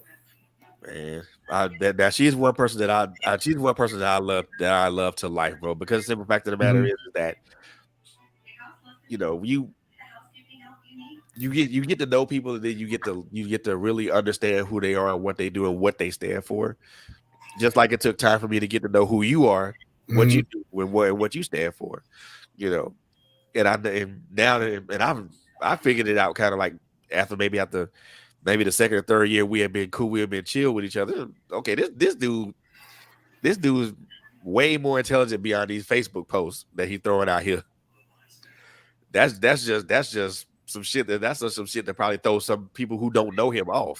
Yeah. No, I mean, I appreciate that. Like, it's like, yeah, yeah, about doing them diamond cut days. Like, you never really, you got to get to know people because Yeah, anybody can have a perception of you. Like, I remember when me and Stephen Small was talking one time. Of course, people who don't know who Stephen Small is, that's Treasure Blue on Facebook. I remember one time we was talking, and I was like, and we both had a real honest moment with each other. I said, "Dog, I'm not even gonna lie. When I first met you, I ain't like you. I grew to like you, but when I first met you, I didn't like you at first, but I grew to like you." And he felt the same way about me. But you know what? As two grown men and two grown black men, we were able to have that discussion and just moving on from there. And I wish more black men could have these kind of discussions. Like, when I first met you, I wasn't really digging you, or when I first met you, I didn't get it with you, or I was there, but I didn't really get it. But now, black men need to have those conversations more. right. Oh yeah, and then I think when me and you started really talking is because we had a common experience, Yeah, the Navy. exactly. Not I mean we both swapped our war stories and stuff like that. It's I think that's what we as vets do anyway. We share a war story or two, but then Once you see y'all got that military bond, especially the same branch, oh yeah, it's a done deal. It's a wrap, y'all brothers. oh yeah, just automatically, Yeah. automatically. So with seven crowns, and then what you got? Oh, and so yeah, we before we even talk about seven crowns, we got to talk about we got to talk about this thing you and so many other authors are doing over the summer, man. Mm, I see the covers of these books, bro. Those covers are fire. the summer series. So please elaborate. Tell people what's up with that. What's up with that? And first of all, what can they expect from each of these authors? Actually, I got asked to be a part of it. Wifey was telling me they had something that was going on with Raquel Williams Publishing. I was like, all right. She was like, she's gonna ask you soon. I'm like, all right, it's one of those things like, you think they're gonna ask you, they might ask you, but if it happens, it happens. If it doesn't, oh well, we really wasn't expecting to be asked. But so when they asked me to get down with it, and that's the whole thing going back to the whole name, like, all right, so Raquel's asked me to get down with this project with her and do this thing with them for the summer theme theories. I got to bring my A game. I got to step this up. I don't want her name looking bad. I definitely don't want mine, but this is my time to shine right now. Because let's face it, that RWP is a big name in the industry. You know what I mean? So to be asked to be a part of that, yeah, you got to bring your A game. It's like being on a track with Black Thought and Eminem. You got to bring your A game. But basically it's a summer series of summer.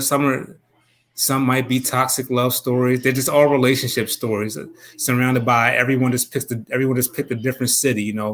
Me being a Philly, everything I do is going to be Philly anyway. So I ended up with Philly, and you got one person that's doing one about their love, their Jersey love, their sugar daddy, and it's whatever the case. Like it's just a whole bunch of summer shit that we're going to come out with this summer. Wow. And I think I don't know all the authors that's on it. I don't know them personally, but I've read some of their work, and if their summer series is anything like their previous work, oh yeah, then you're going to be in for a treat. You're going to be in for a good, toxic, ratchet, enlightening good time. Man. Yeah, I think everybody likes a ratchet read every once in a while. That's everyone. I'll pick up one Yeah, every once in a while. that's everyone's guilty pleasure. You got to read some kind of, you know, it's a guilty pleasure. Oh yeah, so you gotta read some ratchet shit every once in a while. Yeah. But yeah, man, that I'm now I don't now I'm looking forward to that because like I said, I know you and Vet are contributing to that.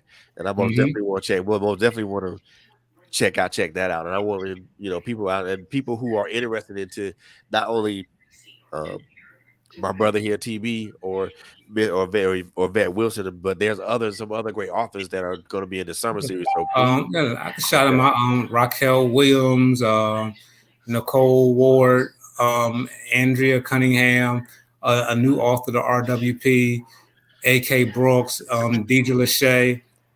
I think that's everybody. I might be missing some. If I am, forgive me. It's the memory. But yeah. wow. And now are these going to be dropped? They're all going to be dropping on separate dates, or they all going to come to drop together? All I know is they're coming out in August. I don't know how that's going to go. They're all dropping. I don't think they're all going to drop at once in August. I think everybody's going to have like their own separate dates. But like I said, then again, don't quote me. I'm not exactly sure. I just know August is the time that they're all going to come out. Wow, you said it's from RWP Publishing. Wow. Yeah. So all right, y'all. So y'all heard it from this. Y'all heard it from him. So watch out for that summer series that's gonna be popping off in August from RWP Publishing. So y'all keep your ears out for that one. Keep your ears and your eyes open for that one. But Oh, and plug another one because then you have Bossette behavior. That she has her things coming out, and also it's even more crazy. She has her daughter. She kept it in the family. Her daughter has a book coming out under Bossette. You know what I mean?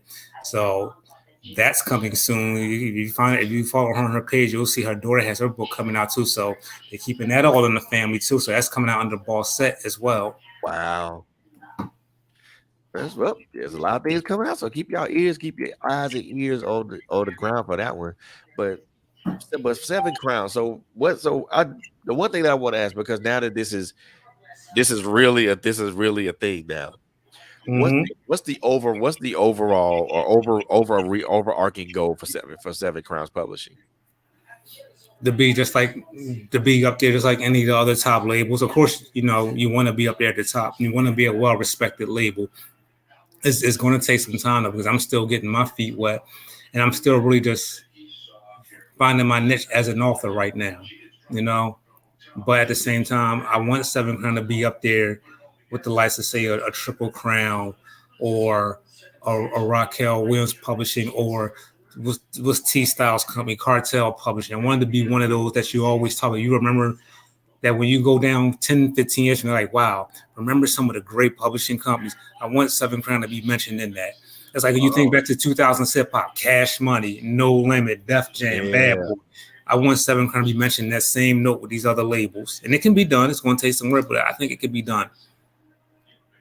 I mean, and it most definitely can be. I mean, you first of all, you have a great base with you. You have a great base to start off with. Mm-hmm. Start off with.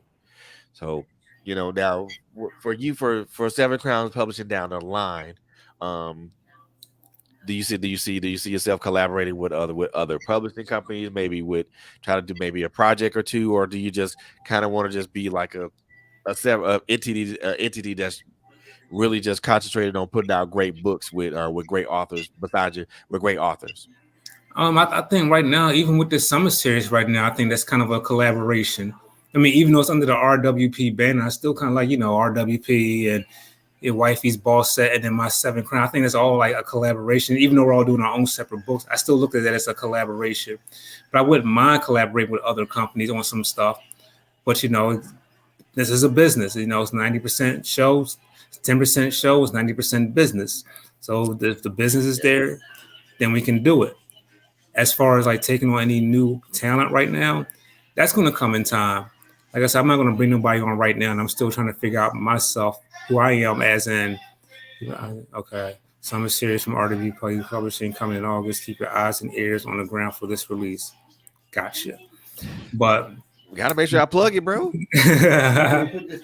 you good.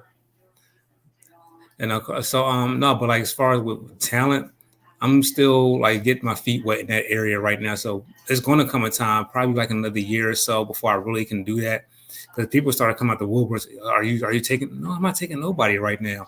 I don't want to take somebody because you're responsible for their career as a publisher. You are responsible for your artist's career, and Right. I don't want nobody's first time because I still see authors today. They come in there excited to sign their first contract. I don't want your first contract experience to be a nightmare. So I just Of course. Of yeah. course. I mean, I feel you on that, brother. I do because you really want to just concentrate on who you are, and kind of make sure that your name gets out there, what it gets out there before you bring anybody else on. And Exactly. it would kind of be senseless to bring someone else on, and you're not what you would consider established. Because my name ain't even popping. How can I get yours popping? Oh yeah, man, for sure. I mean, if people look at that and like, well, how you helping this person, but you ain't on like that. Exactly. And I think that should be a little hint for a lot of ebook publishers who know their name ain't popping. Just stop. Work on you right now. Stop signing talent. Just stop signing talent. Work on you. Work on you. Work on you. I don't think There's I no don't no shade to anybody, but if the shoe fits, make sure you double knot it. see. See. Apparently somebody didn't kind of get somebody didn't get the message, but let's make sure. I Yeah. want to make sure that they do. Yeah, we're just gonna keep things silent. Well, that's true. So yeah, best to keep it quiet like that because Yeah. I will out nobody here. But yeah, I mean, but that is true. If your publisher can't even get you on, how can you expect to really? Because that was the problem I was always having. Like I said, with the Streets Need the Body, it was originally Street Love Blood Money, but none of the publishers were really promoting it. And if they were, it was kind of like, I mean, when I the first time I saw it, I was like, okay, looking forward to this right here. But then then like over the period of time, nothing. I'm like, Cause I just got frustrated. I'm like, I'm promoting it, but they not even promoting it, and I was like, you know what, the hell, I ain't promoting this no more. I just got tired of it. And that's another thing with collaborations. We didn't really touch on collaborations. That's another reason why I don't do collaboration. Because if we're gonna, the way I like to work, if we're gonna collaborate on a book, say what's today, Friday, and I write something today and I hand it to you by the day tomorrow, I don't want to have to wait to almost 3 weeks for you to give me your part, your next part, and then it's like I'm reading it like, did you follow anything I just wrote? None of what you just wrote aligns with anything I just said in this chapter. And then when it comes time for the book to come out, then it's like you're promoting the book more than they are. It's like, all right, why did we do this collaboration again? I'm doing all the promoting. So when it comes to collaborations like on books, I'm good on that for a while. collaborations are difficult endeavors to do. They Yeah, are, because especially when it's like it's just you're yeah, I like them and then I don't like them. yeah, And for various reasons. I mean, I like them because of the simple fact there's different thought processes and different people that say something differently, about a subject matter. But then I don't like them because they're time intensive and they're just yeah. I think if I in the like the before I even put out a book, I did 4 collaborations prior to even putting out mm-hmm. a book of my own. And that for me was just to kind of like test the waters and see if I could add that was something I feel like I actually could actually do. So like, okay, I can do this. So let me just put something out full fledged now. Yeah, I think if I do another collaboration with someone, I mean, I take that back.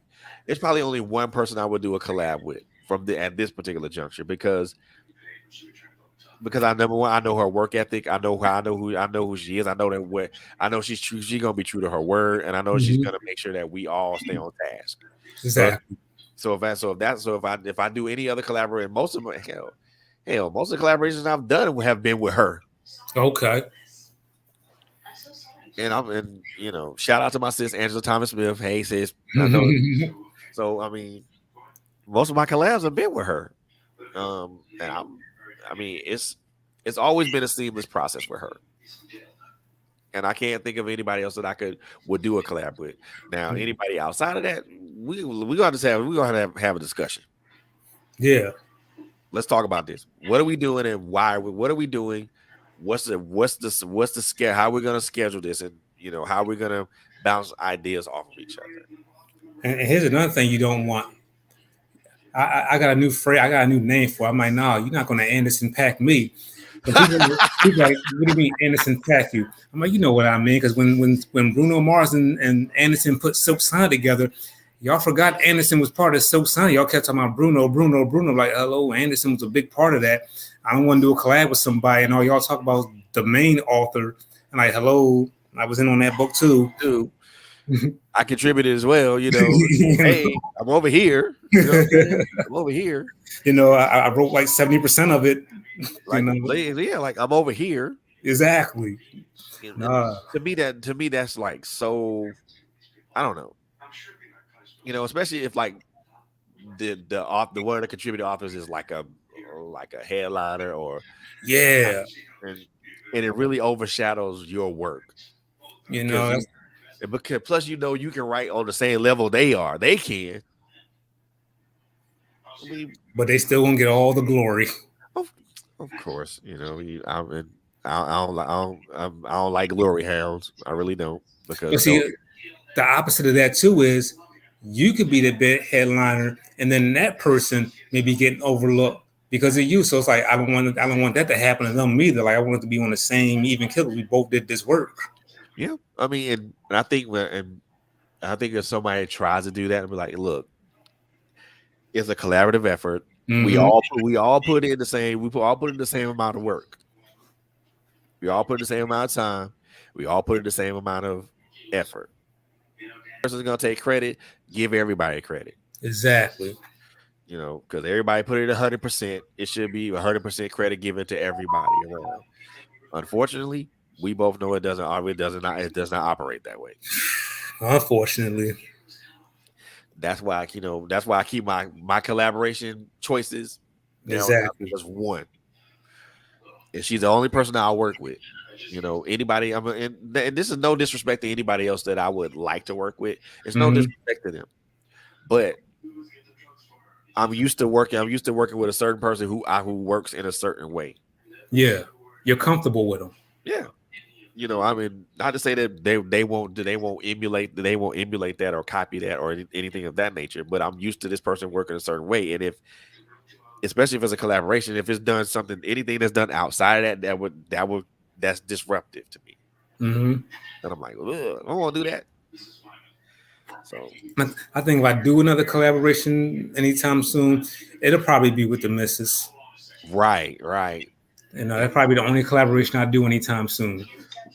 I want to see how that's gonna ride out, man. Two powerhouses coming together. That's like, Yeah, we're gonna go for that other married couple. We're gonna take their title. that's like Goku and Vegeta fighting in the same ring together. Or better yet, that wait a minute, that's no that that's like no, that's like Goku and Vegeta fusing and fighting Broly. That's Dragon Ball. Yep. Okay, That's see, I'm not really up on I need to get up on the anime. Everybody's up on it. I need to get up on my anime.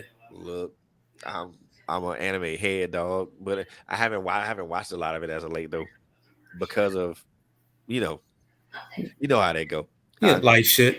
yep, of course, life shit takes over, and all of a sudden the things that you do or that you like to do tend to take a back seat. What's some good anime? Because I see a lot on Hulu. So I'll be looking at it. I want to check this out. I don't know. Somebody recommend me some good anime. You know what? Fire Force is pretty good. A little slow. Takes a little bit. It's a little slow. Okay. Demon Slayer is pretty good, but I'll say start from season one. Season two is out now, but start from season one. Um, I'm not gonna go with now. I'm not gonna say Naruto or Dragon DBZ or none of that stuff because that's established stuff. People know those already. Yeah. Um, so These one that ones you naming there on Hulu? um Or those may be on Hulu. okay. Now it's one that I watched on Verver, but which is basic, which is literally Crunchyroll light. Um, so this one anime called Jujutsu Kaisen. Okay. That's pretty damn good. Regard and for me as far as anime is concerned, it doesn't matter whether it's sub or dub. It's fine either way because as long as if they can speak Japanese, as long as them English subtitles are down there, I'm cool with that. You know what's crazy? Like back in the day, like when anime, because anime been out for a while. And it's like back in like the 90s. I remember we used to sit around, we used to be sitting around just smoking, getting high, whatever. And someone would put some anime on and the subtitles would be on. I don't know what be going on. Even if they weren't no subtitles, we just make up our own shit or whatever it is they're doing. But it just catch your attention. You just be so caught up into it. Yeah, Especially when they had like the little moments with the music playing in the background, and it was always something going on. I miss that about anime. yeah. I mean, there is some good ones out there, man. Just it's all. I mean, people. It's like I know for me, I'm more of a. I'm kind of more of the older Hmm. type, so I'm more of the Cowboy Bebop, um, and some of the older ones. But a lot of the newer ones that's out right now are pretty damn good. And some of the artwork, some of the art style and artwork on some of these are mind blowing. And I'm like, Jesus, I didn't even think someone could draw like that. So, but for me, but see, I know for me, anime is cool, but I'm more of a manga head. So, What's so I'm that? more Japanese comics. Okay. So a lot of the anime that you see are literally based upon Japanese comics. Um, so Bleach is based upon a manga that was started long time a while back. Kite Kubo Sensei Kubo Kama Sama, and so I mean, and like I said, Dragon Ball Z was started by Akira Toriyama way in the late '90s. Wow. See, I ain't know the names of none of them back then. I just knew someone had just put them on. We would just be sitting there watching, like, wow, this is kind of Yeah, dope. the majority of anime that you see now has some of it. Most of it is based on a manga of the same name. Okay. So, and a lot of people look at him. It's kind of like I compare. I won't. Well, this is kind of an unfair comparison, but I'll use it anyway. It's kind of like like the Marvel movies. You know what I'm saying? Yeah, Marvel and DC. Yeah, but there are differences.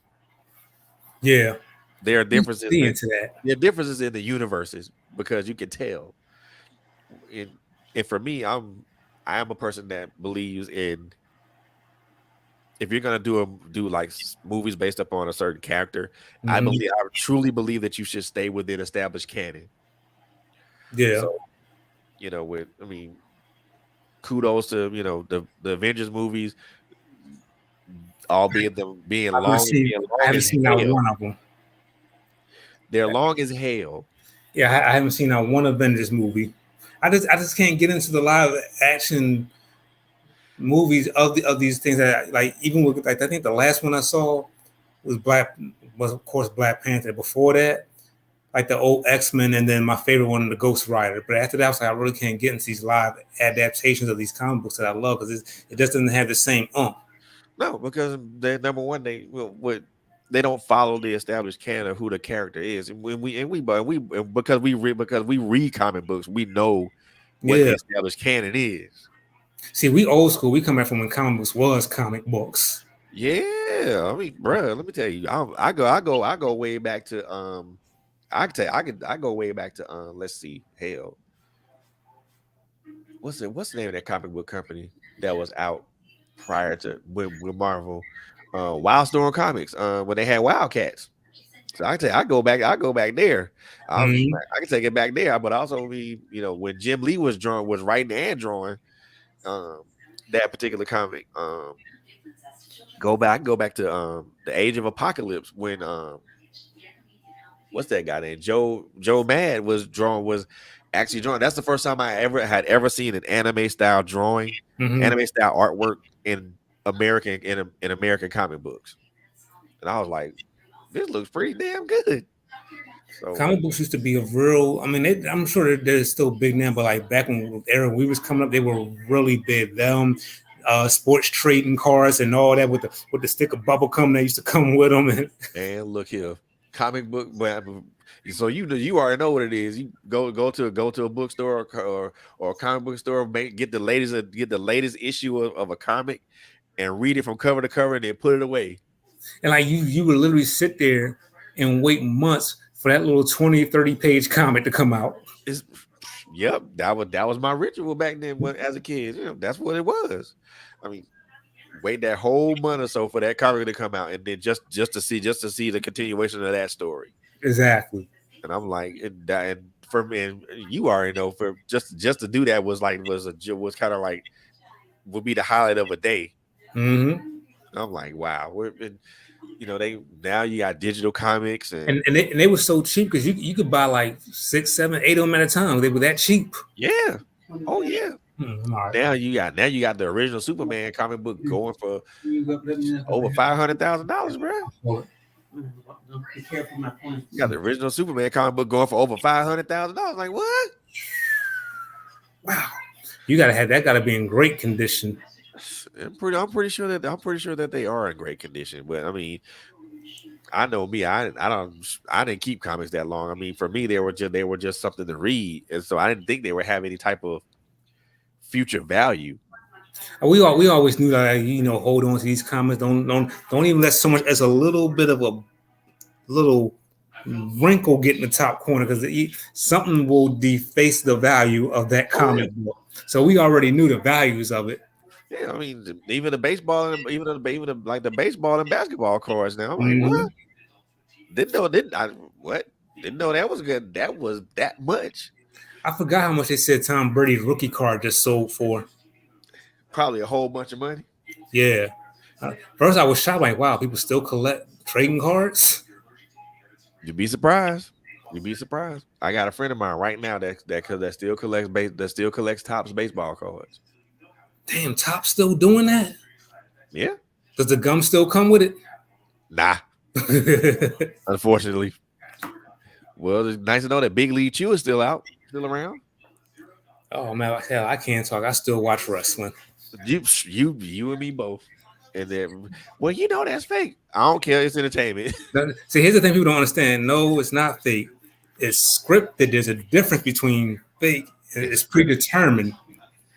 When you're getting real injuries, there's nothing fake about that. It's just predetermined and it's scripted. But them getting hurt, I don't think people really realize what's under that wrestling ring. It's about that much. If like, you ever wrestled amateur, like I did, the wrestling mat on the amateur is about that thick. That's how much cushion under that ring. The rest of that is plywood that they're falling on. Ooh, Lord.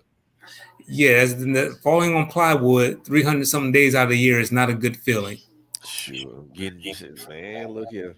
But I see, I don't watch WWE as much now. I'm more into AEW now. Oh yeah. Oh hell yeah, boy. WWE AEW is lit, dog. they got a pay-per-view coming to Sunday, The Forbidden Door. Oh yeah, With them in New AEW is Japan. lit, bro. AEW is lit, and I mean, I watched maybe a couple of episodes of New Japan Wrestling just to kind of see what it was about. Even I'm like, damn, this is gonna be off the chain. Yeah, because WWE just got way too cartoonish. Commercialized. Like, that too. We already know who's gonna win the championship. We know Roman Reigns was gonna be real. Come on now. Or you know your boy Vince got some new legal troubles. You didn't hear? What more legal trouble could he possibly get himself into? Well, he was messing with this paralegal chick, and when he was done with it, he would pass her off to one of the head of talent relations, and he paid her $3 million in hush money to not say anything. So now all that's coming out. So now the board is investigating Vince. So right now, Stephanie is the CEO, but we know Vince is still calling the shots, even though he's not there right now. They told him to step down. He's not letting no one run that company until he's dead. But yeah, he's under investigation for that, for the $3 million in hush money that he paid this paralegal. Basically, he was paying for a jump off. That's why, because I didn't even know him and his wife were separated for the last 3 years. Because she's big in politics, so she couldn't have that attached to her name. You know what? That's gonna be that man's downfall. And the McMahon family is friends with the Trump family, of course. So that carries not only that carries some political weight. Mm-hmm. Man, I keep telling folks, you do wrong stuff, you do wrong stuff, you end up it come back to you. The universe does believe the universe is karmic related. Yes, sir. You're gonna get it. Just me and a friend of mine. I mean, this is kind of way off topic. Me and a friend of mine was talking about D. White. I'm like, bro, that man ain't that. He talking about, you think he gonna play? Hell no. Who? D. White, Deshaun Watson. Oh, okay. So hell no, that man ain't playing. Most of them cases he got settled out of court, but they still gonna suspend his ass. And he black too. Not to make it racial, but you already know how that goes. He gonna get the damn book thrown at him. Yo, I did not know that the Giants just traded Saquon Barkley to the Chiefs. What the? I had to look that. I gotta look up again. A notification came on my phone. I'm like, wait, because I'm a Giants fan. I'm like, whoa, the Chiefs are happy with the deal with Saquon. Oh hell no! I know my team did not get rid of our best running back. No, they didn't just do this to me. Okay, well, let's be honest. Casey needed a running game to complement their passing game, and their running game has not been the best over the last 2 or 3 years. But as a Giants fan, you're like, oh my god, can it just get any fucking worse? Yeah, it probably can and probably will. We done lost Beckham, we done lost Barkley. Like, oh my god, who else? I mean, unless Daniel Jones has a resurgence at quarterback, I mean, Yeah, I don't see that happening, man. It's gonna be more the same. They make it hard to be a fan sometimes, man. Well, let's just keep it real. The Giants do play in kind of sort of a cupcake division. Yeah. So it ain't like it used to. The East ain't nothing like it used to be. Because the Giants were always a force. The Cowboys were always there. The The Eagles were pretty Redskins, good. You know, well, the Commanders, aka Redskins, were well whatever they're called these days. were well just we'll just put were. Yeah, question mark. Yeah. So I mean, the East is not what it's supposed. The NFC East is not what it is. What it was several years ago. I mean, It's kind of like now you already know which teams are going to rise to the top. You Pretty know, much. the Cowboys. Cowgirls are going to be there. Yes, I did say Cowgirls for Cowboys fans. And they still gonna get eliminated in the first round. Exactly. Because they got a quarterback that still operates in a deer in the headlight type mode. The Eagles are good. The Eagles are pretty good. They can be better. Yeah. It's really going to depend on the right arm of their quarterback. They could have a decent year this year. Yeah, I think they'll be a good wild card team. they got the talent. They got the talent to be. They got the talent. They can be. They'll be there. It's just wondering. It's just kind of wondering what what the Cowgirls are going to do, if they're going to do any, if they're going to make any noise. You like I said, you kind of know which teams are going to rise to the top. Yeah. You already know that the AFC West is going through KC, unless another team rises to the top. The AFC North is kind of like, to me, up for grabs. AFC East is kind of like, we are in the Buffalo's gonna be the cream of the crop, because that's just who they are. NFC South, I mean, hell. I think this will be the first year we get to see what Pittsburgh does without Ben. I think they'll be okay, but just I don't know. They still got Mason Rudolph, but then they also got Mitch Trubisky, which is not a bad pickup. However, he started in Chicago. He wasn't bad, but he wasn't exactly good either. No, I mean, but I think I won't say this is a great replacement for Big Ben, but it's gonna be a challenge for Pittsburgh this year. I mean, I wouldn't be surprised if, well, I would be surprised. No, I wouldn't be surprised if they get over 500. If they have another winning season, then it won't surprise me, because it ain't gonna be codependent upon the quarterback. It's gonna really be what Mike T gonna do and how he game plans. And you can't leave Baltimore out of that conversation either. Oh, never. Never take Baltimore out of the conversation, because they always gonna be there. I think it's gonna come down once again, Baltimore and Pittsburgh, like it always does. Exactly. And then it just depends. You kind of know who's gonna come out of the NFC. I mean, I got a funny feeling it's just gonna be. It'll end up being Tampa Bay and the Rams again. No, I don't think Tampa Bay, because Brady retired again, right? Or did he come back out of retirement again, or is he officially retired this time? I know Gronk officially retired, but he said never say never. He said he could come back, but I don't think Tampa Bay would do it again this year. And I don't think they're gonna run. They could run it back. I mean, the core of their team is still there, so it's a possibility. Because the core of the Rams teams are still there too. So yep. For now, I'm from Atlanta, so I'm a Falcons fan. Oh, I forgot about the Falcons. We are rebuilding, bro. We are rebuilding, bro. Man, I'm tired of us rebuilding. I think we've been rebuilding forever. We rebuilt everything except our O line. We are. I think we're officially rebuilding. Once they let go Matt Ryan, it was it was apparent at that point to me. It was very apparent.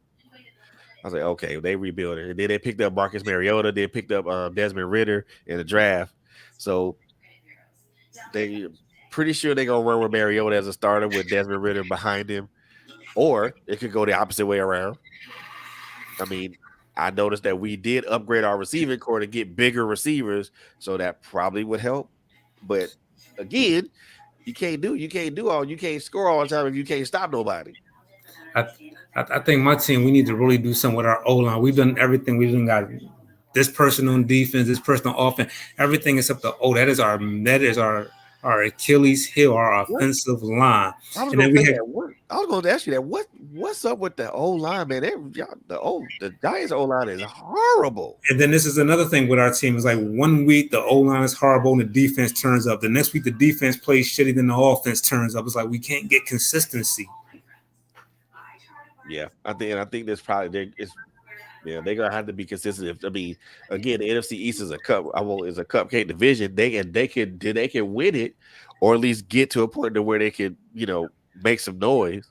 It's No, just no time soon, man. No time. Ain't gonna have it. No time. I'm not. That's why. I mean, that's why when football season starts, I don't even bother dealing with football season on the break.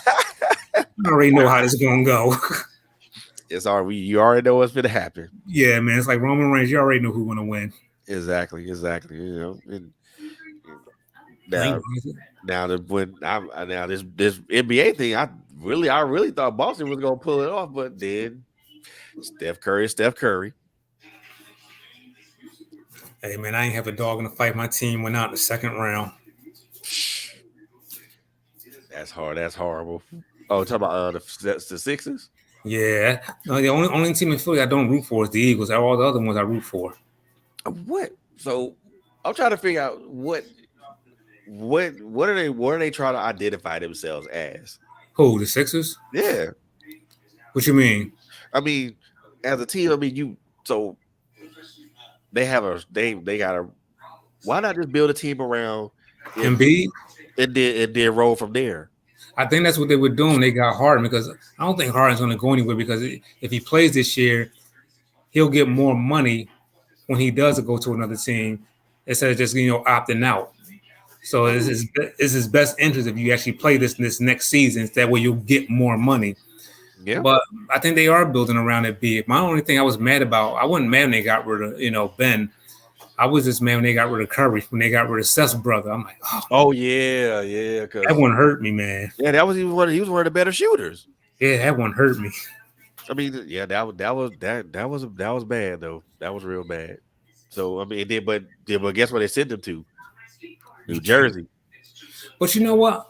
I'm probably the only one that thinks this about Ben. I get it. That game he choked up, but it's like it was a game. It was right before that game.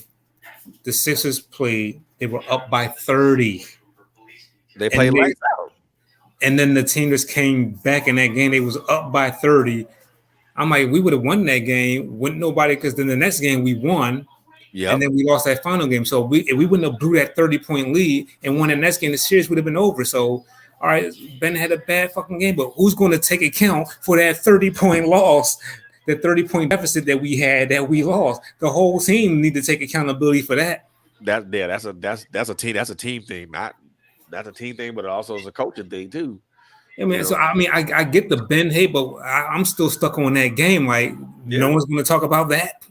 Nah, that's a team thing. I mean, it's also and also on another level, it's a coaching thing. I mean, Doc Rivers love him, but I Mm-hmm. mean, his playoff track record ain't really ain't the best. They said the Lakers just got Scottie Pippen Jr. and somebody else. They Lakers ain't gonna make no more noise in the West. Let's just put it at this the West goes around Golden State now. Yeah. The West goes around Golden State now. So Lakers ain't gonna make no more noise. But as long as they got Russell Westbrook as they starting guard, they not going nowhere. I thought they was trying to shop him. They probably will, but then they probably will be. They probably can't afford to let him go either. Shit, don't bring him over here. And that sounded that looked like something Philly would do. Bring somebody like him on. Nah, don't bring him over here. So why would you want another ball dominant guard on a team? You already have a ball dominant guard in James Harden, and And then Embiid. yeah, Embiid gonna want his touches. Embiid has got to stay healthy. Yeah, that has been the black mark on him for quite some time. Yeah. I mean, if he can stay healthy, he's already a good probably one of the better skilled bigs anyway. Yeah. Outside of Joker, but he's probably one of the better skilled bigs out there. If he can stay healthy. Yeah, if he can stay healthy, but they gave Joker the MVP for a reason.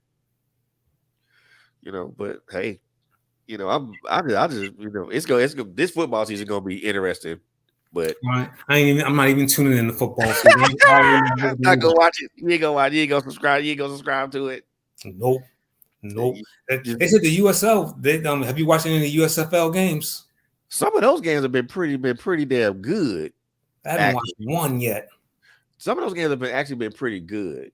It's not it ain't like the NFL, but some of those games have been like pretty good. Now the first couple of initial games of the season were kind of like "Ooh, okay, this might be some riffraff, but like the last couple of games I watched, they were pretty damn good. Okay. So I mean, but again, it's football or it's football during the spring. So I mean, I look at it as like maybe the extended college football or some shit like that. Yeah. But yeah. But yo, man, I mean, before we get out of here, man, I want to give you an opportunity to let the first of all reintroduce yourself to everybody. Mhm. Let them know who you are, what you got, who you are, your publishing company, the the name of the book you got out right now, where they can go get it, and also if you got anything coming up, let people know what that is, man. The floor is yours. So I am author T.B. Scott, formerly Mr. Chronic 3000, formerly Mr. Chronic Black. But people still call me Chronic, so that's okay. If you see me in the street, you can still call me Chronic. I still answer to it. Author T.B. Scott, my current book out right now. You can get on Amazon. The Streets Need a Body. That's under The Streets Need a Body. Excuse me, T.B. Scott. You know it has a very distinct cover. You can find that under my label, my new imprint, Seven Crowns Publications. That's the number 7, and then Crowns Publications. Also, the book Dirty, the story of a true lying bitch, I told it in fiction form, but it's my actual real life situation with my last relationship. But you should enjoy that story as well. Also, get Bitch I Own You, which covers all aspects of domestic violence, from woman on man, domestic violence, man on woman, and I even have a partner where I talk about teen domestic violence. So definitely get on that.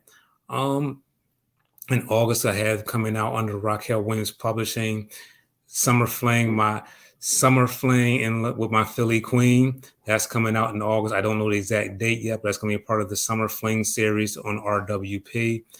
You can find me on Facebook, TB Scott. I need to really get back on Twitter. I got like one follower on Twitter, so that's why I don't really push the Twitter. But I'm gonna start getting back on Twitter and my Instagram. So yeah, you can find me mostly on Facebook under author TB Scott. I do ask if you're gonna come on my page that you do interact. I don't like lurkers. So and don't come on my page and just trying to sell me on your product or would introduce yourself and be active. And you'll see a lot of things on there on my page. Also tell them about the Facebook group that you started with a lot of us authors. Oh yeah, so I also it's not my group. It's a group of authors from Philly. We decided because we felt like a lot of Philly authors were being overlooked. That when you think of Philly authors, the only two people that come to mind that people will recognize are Terry Woods and Omar Tyree, and we just felt like Philly was just getting overlooked. So we have a book group as well called We Are Philly Pen Bullies Book Group. That's We Are Philly Pen Bullies Book Group. And you can find that on Facebook as well. And you can find a lot of the authors from Philly. It's just us promoting our books and getting you familiar with the talent that's in this city, because Philly has a lot of talent that gets sometimes overlooked and overshadowed. Oh yeah, most definitely. I don't know why Philly gets overlooked like that, but because I think some of the like you and so many other cats. I mean, you're one of the first authors that I knew that was from Philly. Um, Mm-hmm.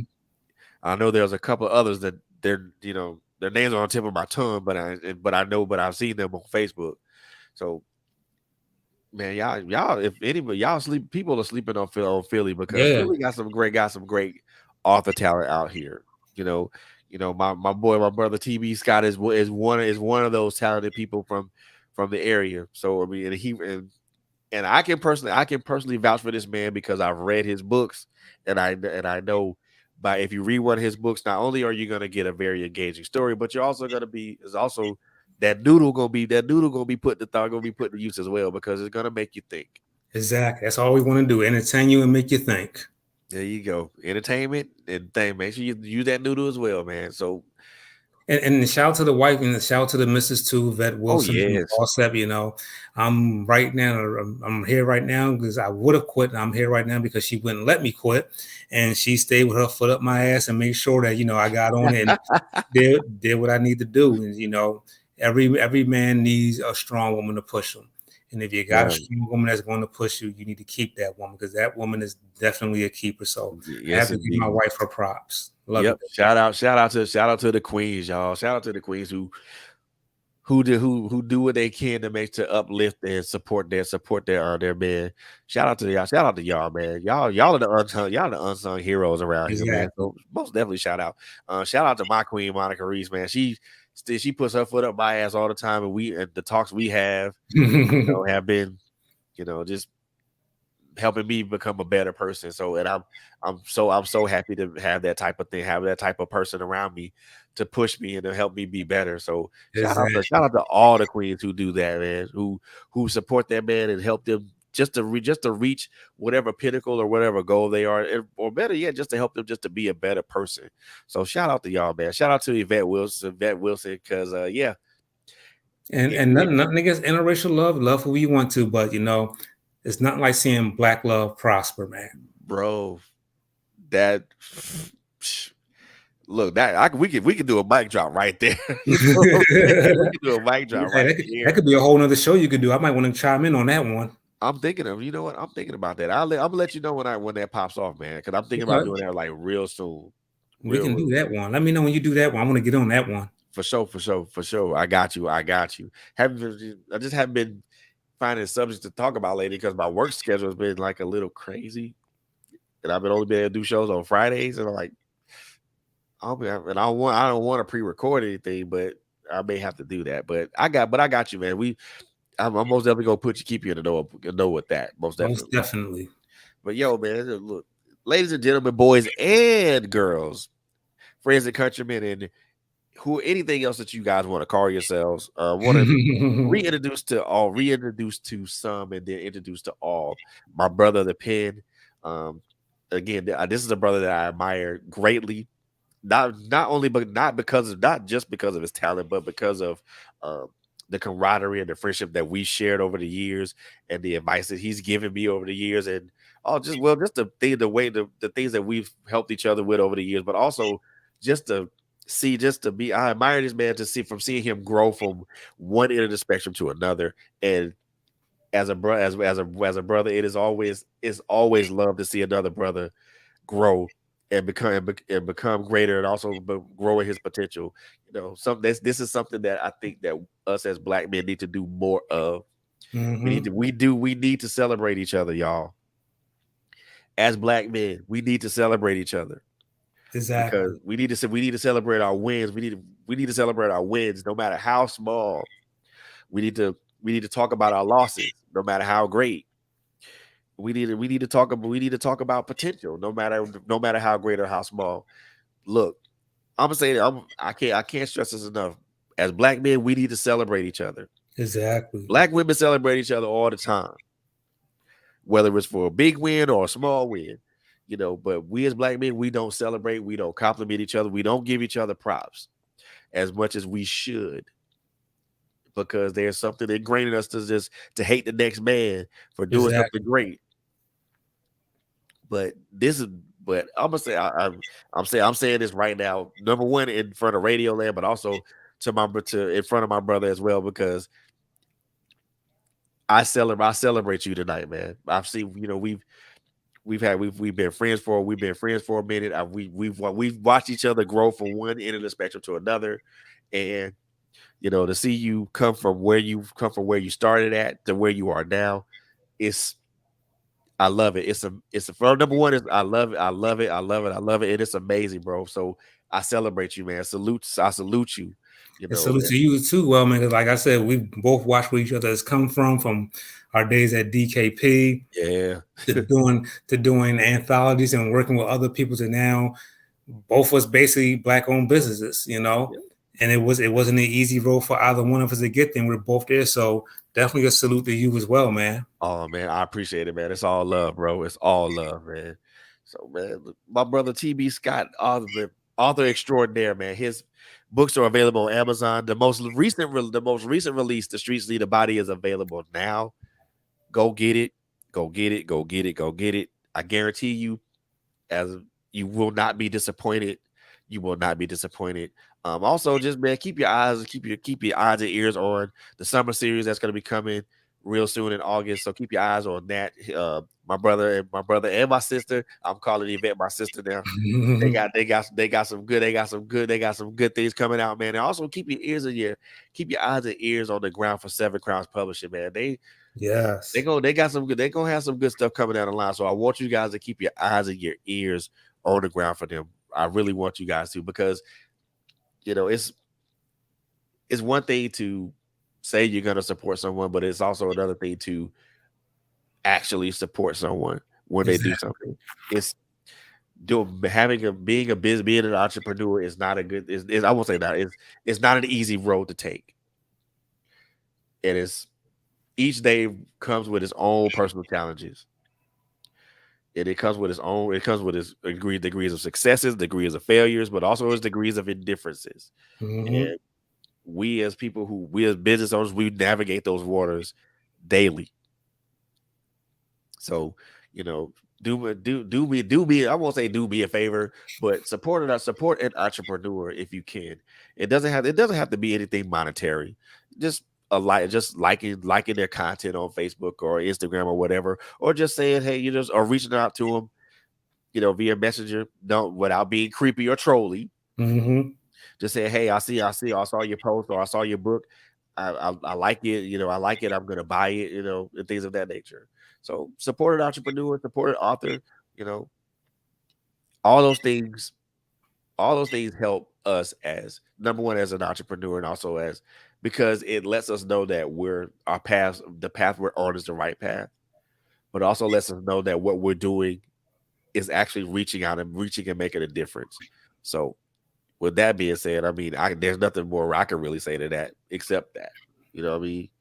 So once again, man, I want to thank you, brother, for coming on and Thanks for just having blessing me, us with your man. presence, man. I'm again, I salute you, I celebrate you tonight and every day, because I know this journey we both on is far from over, and this is just the beginning for both of us. Exactly.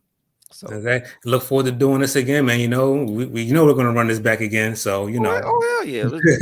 Oh hell yeah, man! Look, I really want you and wifey to come on so we can talk about what she got going on too, man. hey, just let me know because she's on your page, right? Yeah, Yeah, just let me know, or I'll let her know, or talk to her. We'll work it out some kind of way where we can both of get course, on. of course. You know how we do. Yeah, we'll work it out.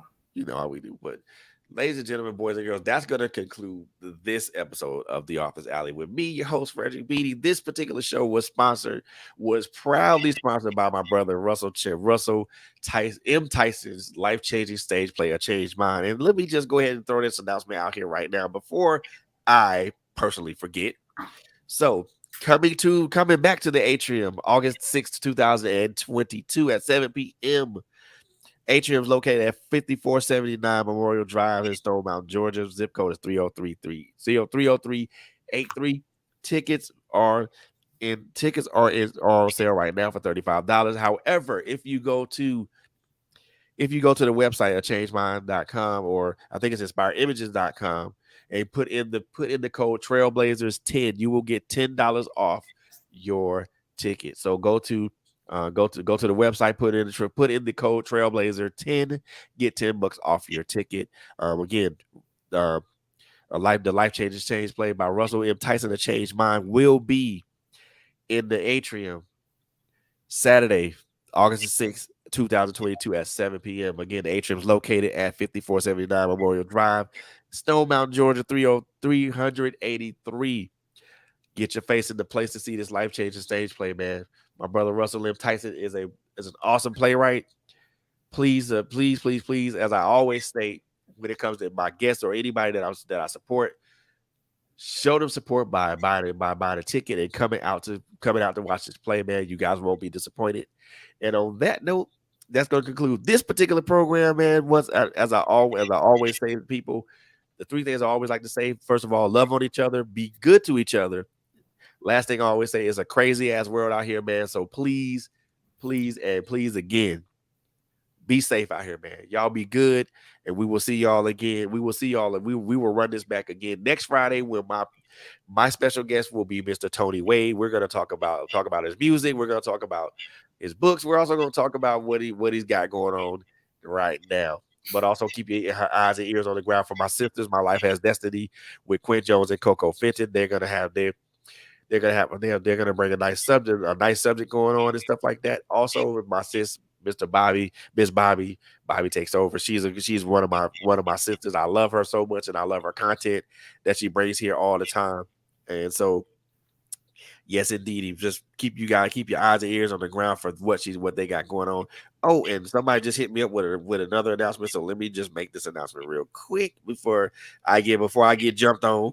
Because I don't want nobody jumping on me, because I want to make sure that I make sure that I take care of everything in the house.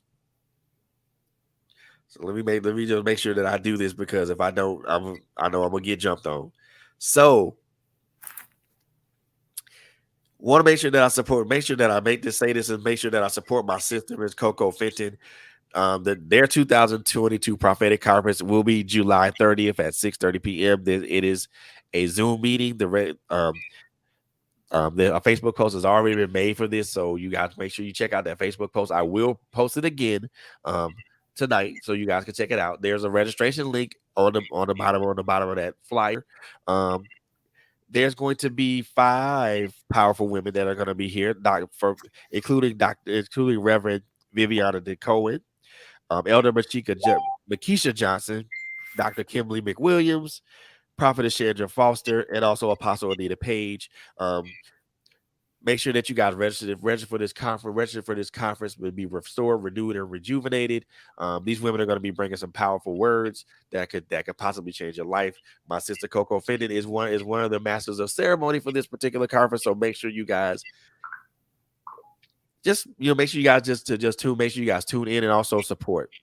So now, with that being said, make sure that you guys continue to follow us on social media, and we love you guys, and there ain't a damn thing you can do about that. And we are out of here. Take it easy, bro. Yes, indeed.